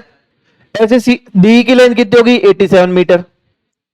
88.82 मीटर से मुझे अब कोई मतलब ही नहीं है। अब मेरे पास दो ट्राइंगल आ चुके हैं, थीटा भी आ चुका है। काम शुरू करूं, हमें पूछा है कितना डिस्टेंस चल गया बलून, तो बलून यहां से लेकर यहां चल गया, मतलब सी चल गया। बलून जो है सी से ई चल गया, तो सी का डिस्टेंस निकालना है कोई मिला के, तो आओ निकालता हूं। देखो कितना आसान है। In triangle A B C, A B C में एंगल सी जो है वो 90 डिग्री है, एंगल सी जो है वो 90 डिग्री है। एंगल ए जो है बेटा वो 60 थीटा प्लेस्ड है वहां पे, और वो कितना है 60 डिग्री। तो मैं यहां पे फिर टेन थीटा लगा रहा हूं, तो टेन थीटा के अकॉर्डिंग हमारे पास में, थीटा के अकॉर्डिंग हमारे पास में हो गया परपेंडिकुलर अपॉन बेस, परपेंडिकुलर हो गया बेटा बीसी और बेस हो गया बेटा एसी। ठीक है, तो 1060 की वैल्यू लगानी पड़ेगी हमें। बीसी में 87 है और एसी हमें पता नहीं है, तो √3 इक्वल्स टू 87 और एसी हो गया 87 अपॉन में √3। ये आ गया हमारे पास में। ठीक है, अब क्या कर रहा हूं बेटा, दूसरा ट्राइंगल ले रहा हूं, ट्राइंगल ए डी ई, जहां पर ई एंगल 90 डिग्री है और एंगल ए पे प्लेस है थीटा, और थीटा कितना है बेटा 60 डिग्री, नहीं 30 डिग्री, बड़े ट्राइंगल में 30 डिग्री है। ठीक है, चलो यहां पे बेटा टेन थीटा लगा रहा हूं, परपेंडिकुलर अपॉन बेस। परपेंडिकुलर कितना है बेटा हमारे पास में, परपेंडिकुलर है बेटा ईडी, और बेस क्या है बेटा हमारे पास में ए। ठीक है, टेन थीटा, थीटा मतलब 30 डिग्री, परपेंडिकुलर कितना ईडी मतलब 87 और ए मतलब पता नहीं, 1/√3 इक्वल्स टू 87 ए की वैल्यू कितनी आ गई 87 √3। मेरे बच्चे क्या मैं ए को लिख सकता हूं, ए को मैं क्या लिख सकता हूं, क्या AC प्लस सीई 87 √3। ए को मैंने क्या लिख दिया AC प्लस सी, भाई ए है ना, ए को आप तोड़ तोड़ के लिख सकते हो AC प्लस सी। अब मुझे AC की वैल्यू तो बेटा गिवन है, ये देखो यहां गिवन है, तो 87 अपॉन में √3 प्लस सी 87 √3 के बराबर है, वहां भेज दो। तो सी की वैल्यू आ गई 87 √3 माइनस 87 अपॉन में √3। एलसीएम लो, √3 एलसीएम 103 का मल्टीप्लाई, तो √3 को इससे मल्टीप्लाई कर दो, 87 टू √3 इंटू √3, √3 इंटू √3 कितना हो गया 3, और 3 को 87 से मल्टीप्लाई करो कितना आ गया 261 माइनस 87। ठीक है, तो सी की वैल्यू आ गई, सी की वैल्यू आ गई 267 में से 87 माइनस करना कितना हो गया बेटा 51 54 154 आई थिंक सो, नहीं 160 174 है ना, 174 अपॉन में √3, ये सी की वैल्यू हो गई। अब भाई ऑब्वियसली बात है √3 नीचे है तो रैशनलाइज करना पड़ेगा, तो 174 √3 और √3 इंटू 3 कितना हो गया 3 हो गया, तो इसको भी सॉल्व करना पड़ेगा, कितना आ जाएगा 58 √3। ये आपको डिस्टेंस चला है बलून, सी डिस्टेंस चला ना, तो इतना डिस्टेंस चला है, ये एनसीईआरटी में आंसर है। परंतु अगर मान लो आपको एनसीईआरटी के अकॉर्डिंग नहीं चलना है, मतलब एनसीईआरटी के अकॉर्डिंग क्या मतलब √3 की वैल्यू गिवन हो तो क्या होगा, तो 1.7 ले लेता हूं बेटा, बेटा इसको मल्टीप्लाई कितना होगा 60 2 17 34 60 का कितना हो जाएगा 517 इंटू 60 कितना होता है 7 छिक्के 85 102, तो 1020 में से हम माइनस कर देंगे 34, तो कितना आएगा 20 और 14 984, तो 98.4 समथिंग आएगा बेटा। ठीक है, लगभग बलून जो है वो 98.4 मीटर चल चुका है। ठीक है, छापो बेटा, फिर आखिरी क्वेश्चन, एक बज चुके हैं, आखिरी क्वेश्चन। चलो दोस्तों नेक्स्ट क्वेश्चन पे आते हैं, आ जाओ, लास्ट क्वेश्चन है बेटा, और ये क्वेश्चन थोड़ा सा अटपटा है, ठीक है ना, क्योंकि यहां पे कोई भी एक वैल्यू गिवन नहीं है। दिक्कत ये है, देखो क्वेश्चन समझाता हूं मैं आपको, एक स्ट्रेट हाईवे है और ये स्ट्रेट हाईवे जाकर सीधे भिड़ता कहां पे है टावर पे, ठीक है, फुट ओवर टावर पे, यानी रोड जा रही है, रोड जाते जाते बेटा सामने क्या आ गया टावर, खटाक। चलो एक मैन जो है बेटा वो टावर के ऊपर खड़ा है और टावर के ऊपर से वो गाड़ी को आते हुए देख रहा है, गाड़ी यहां पे है, यहां से आते हुए देख रहा है, गाड़ी आ रही है आ रही है आ रही है आ रही है आ रही है, ठीक है। तो जब गाड़ी को देख रहा है तो अभी उसका angle of depression, angle of depression कितना है उसका 30 डिग्री, कितना है 30 डिग्री, यानी जब वो गाड़ी को देखा तो गाड़ी दूर थी, 30 डिग्री पे खड़ी थी, ठीक है, गाड़ी 30 डिग्री पे थी, ठीक है, यूनिफॉर्म स्पीड से गाड़ी आ रही है। 6 सेकंड बाद में गाड़ी को पहले देख लिया, फिर 6 सेकंड इधर उधर देखा, फिर दोबारा 6 सेकंड बाद देखा, तब उसने देखा कि गाड़ी जो है ना बेटा वो टावर के तरफ बढ़ रही थी, थोड़ा आगे चलेगी 6 सेकंड बाद में, और अब गाड़ी का जो एंगल ऑफ डिप्रेशन है वो कितना है 60 डिग्री, केवल 6 सेकंड बाद में 60 डिग्री। आपको पता करना है कि कितने टाइम के अंदर वो टावर के पास पहुंच जाएगा। देखो यहां पे लेंथ कहीं की नहीं पता, यहां टाइम पता है कि इतना सेकंड में वो 6 सेकंड में क्या गया बेटा हमारे पास में यहां पहुंच चुका है, यहां से यहां पहुंच चुका है। आपको पता करना है कि यहां से यहां पहुंचने में कितना टाइम लगेगा। हाँ बेटा आप बोल, तो ये तो क्वेश्चन है अटपटा, कोई लेंथ ही गिवन नहीं है, यही तो लफड़ा है। कोई बात नहीं, टेंशन मत लो आप लोग, बिल्कुल चिंता मत करो, हम निकाल लेंगे, टेंशन मत लो। आ जाओ मेरे बच्चे, देखो मैं कैसे निकालूंगा। दो ट्राइंगल दिख रहेंगे आपको, एंगल ऑफ डिप्रेशन दिख रहा है, तो मैंने आपको खुदा ही कसम दी थी क्या करना है, इसको एंगल ऑफ एलिवेशन में कन्वर्ट करना है। ये 30 डिग्री है तो ये वाला एंगल 30 डिग्री हो जाएगा, और ये पूरा 60 डिग्री है तो ये वाला एंगल 60 डिग्री हो जाएगा। ठीक है, यहां तक कोई दिक्कत ना जी ना। आओ मेरे बच्चे, हम दो ट्राइंगल लेंगे, in triangle A B D, angle B क्या है 90 डिग्री, और मेरे बच्चे एंगल डी यानी कि थीटा कहां प्लेस्ड है 30 डिग्री पे। यहां तक कोई दिक्कत है? चलो बहुत ही बढ़िया, बहुत ही बढ़िया, मजा ही आ गया। अब क्या करेंगे भैया, टेन थीटा का फॉर्मूला लगाओ। परपेंडिकुलर ऑफ बेस, परपेंडिकुलर क्या होता है ए बी, बेस क्या होता है बीडी है, तो बीडी को मैं अभी से बी सी प्लस सी डी लिख के चल रहा हूं, ठीक है ना, बी सी प्लस सी डी लिख के चल रहा हूं अभी से ही, ठीक है। चलो अगर बेटा टेन थीटा की बात करें, परपेंडिकुलर बेस है हमारे पास में, थीटा कितना है हमारे पास में सर, थीटा है हमारे पास में 30 डिग्री, ए बी ये हो गया बी सी प्लस सी डी, इसकी वैल्यू क्या होती है 1/√3, ये क्या होता है बी सी प्लस सी डी, सर इधर मल्टीप्लाई कर दो, तो B C plus C D जो होता है अपॉन में √3 वो ए बी के बराबर होता है, ये मेरी पहली क्वेश्चन बन गई। अब दूसरे ट्राइंगल की बात करो, दूसरा ट्राइंगल है एबीसी, एबीसी के अंदर बेटा हमारे पास में एंगल बी जो है वो 90 डिग्री है, और एंगल सी जो है वो क्या है बेटा हमारे पास 60 डिग्री, तो यहां पे बेटा मैं टेन थीटा लगा रहा हूं जो कि है परपेंडिकुलर अपॉन बेस, परपेंडिकुलर कितना है बेटा ए बी, और बेस क्या है बेटा हमारे पास है बीसी, ठीक है। और यहां पर थीटा क्या है 60 डिग्री, ए बी की वैल्यू हमें नहीं पता, बीसी की वैल्यू हमें नहीं पता, √3 equals to A B upon में बीसी, यहां पे भी बेटा हम ए बी की वैल्यू निकाल लेते हैं जो कि होगी √3 बीसी, ए बी की वैल्यू। अब मेरे बच्चे ए बी की वैल्यू ये भी, ए बी की वैल्यू ये भी, दोनों को इक्वेट कर देते हैं, दोनों को इक्वेट कर देते हैं, तो आ जाओ equating equation number 1 and 2, equation number 1 and 2। तो बेटा जब R H S R S से बराबर तो एल एच एस आपस में बराबर होंगे, तो B C plus C D जो होगा वो हमारा √3 वो बराबर होगा √3 बीसी के, √3 हमारे मल्टीप्लाई हो जाएगा, तो बीसी प्लस सी डी जो होगा वो हमारे पास में 3BC है, बीसी वहां चला जाएगा माइनस हो जाएगा, तो सी डी जो हो गया वो 2BC के बराबर है, बस यहीं तक चाहिए हमें। अब मेरी बात यहां से सुनना, सीडी की जो भी लेंथ है ना वो दुगनी है बीसी से, सीडी की जो लेंथ है वो दुगनी है बीसी से, तो मैं क्या ये बोल सकता हूं कि बीसी जो होगा वो हाफ ऑफ सीडी होगा, भाई 2 वहां चला जाएगा, ठीक है ना, बीसी जो होगा वो क्या होगा हाफ ऑफ सीडी होगा।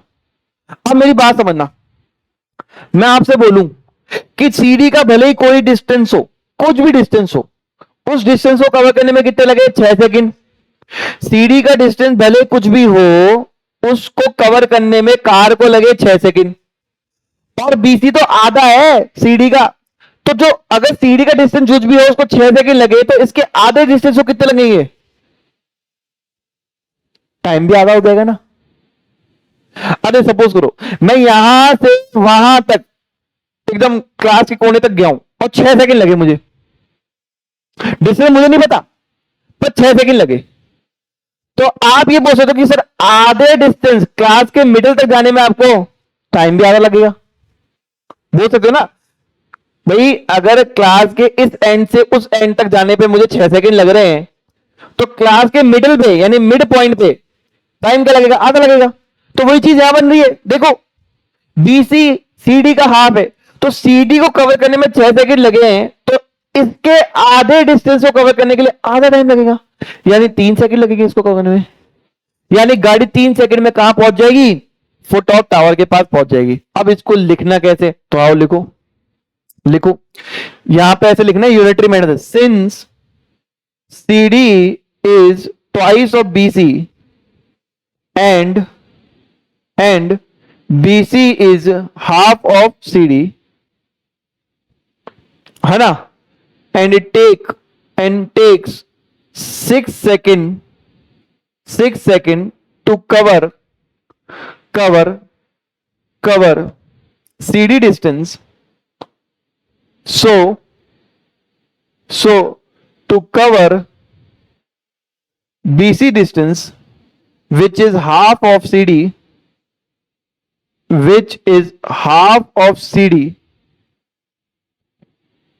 car will take half the time,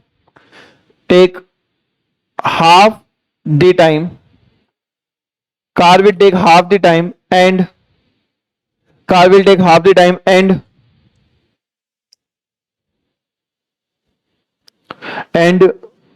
half of 6 second is 3 second.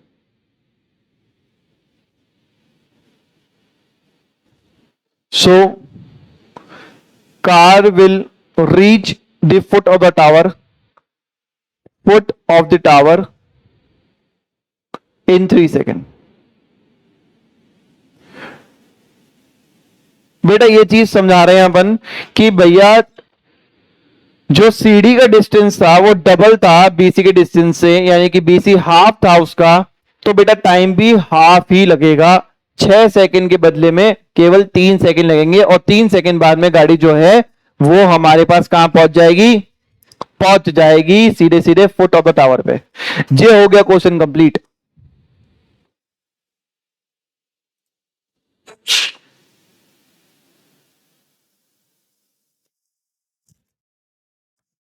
बिल्कुल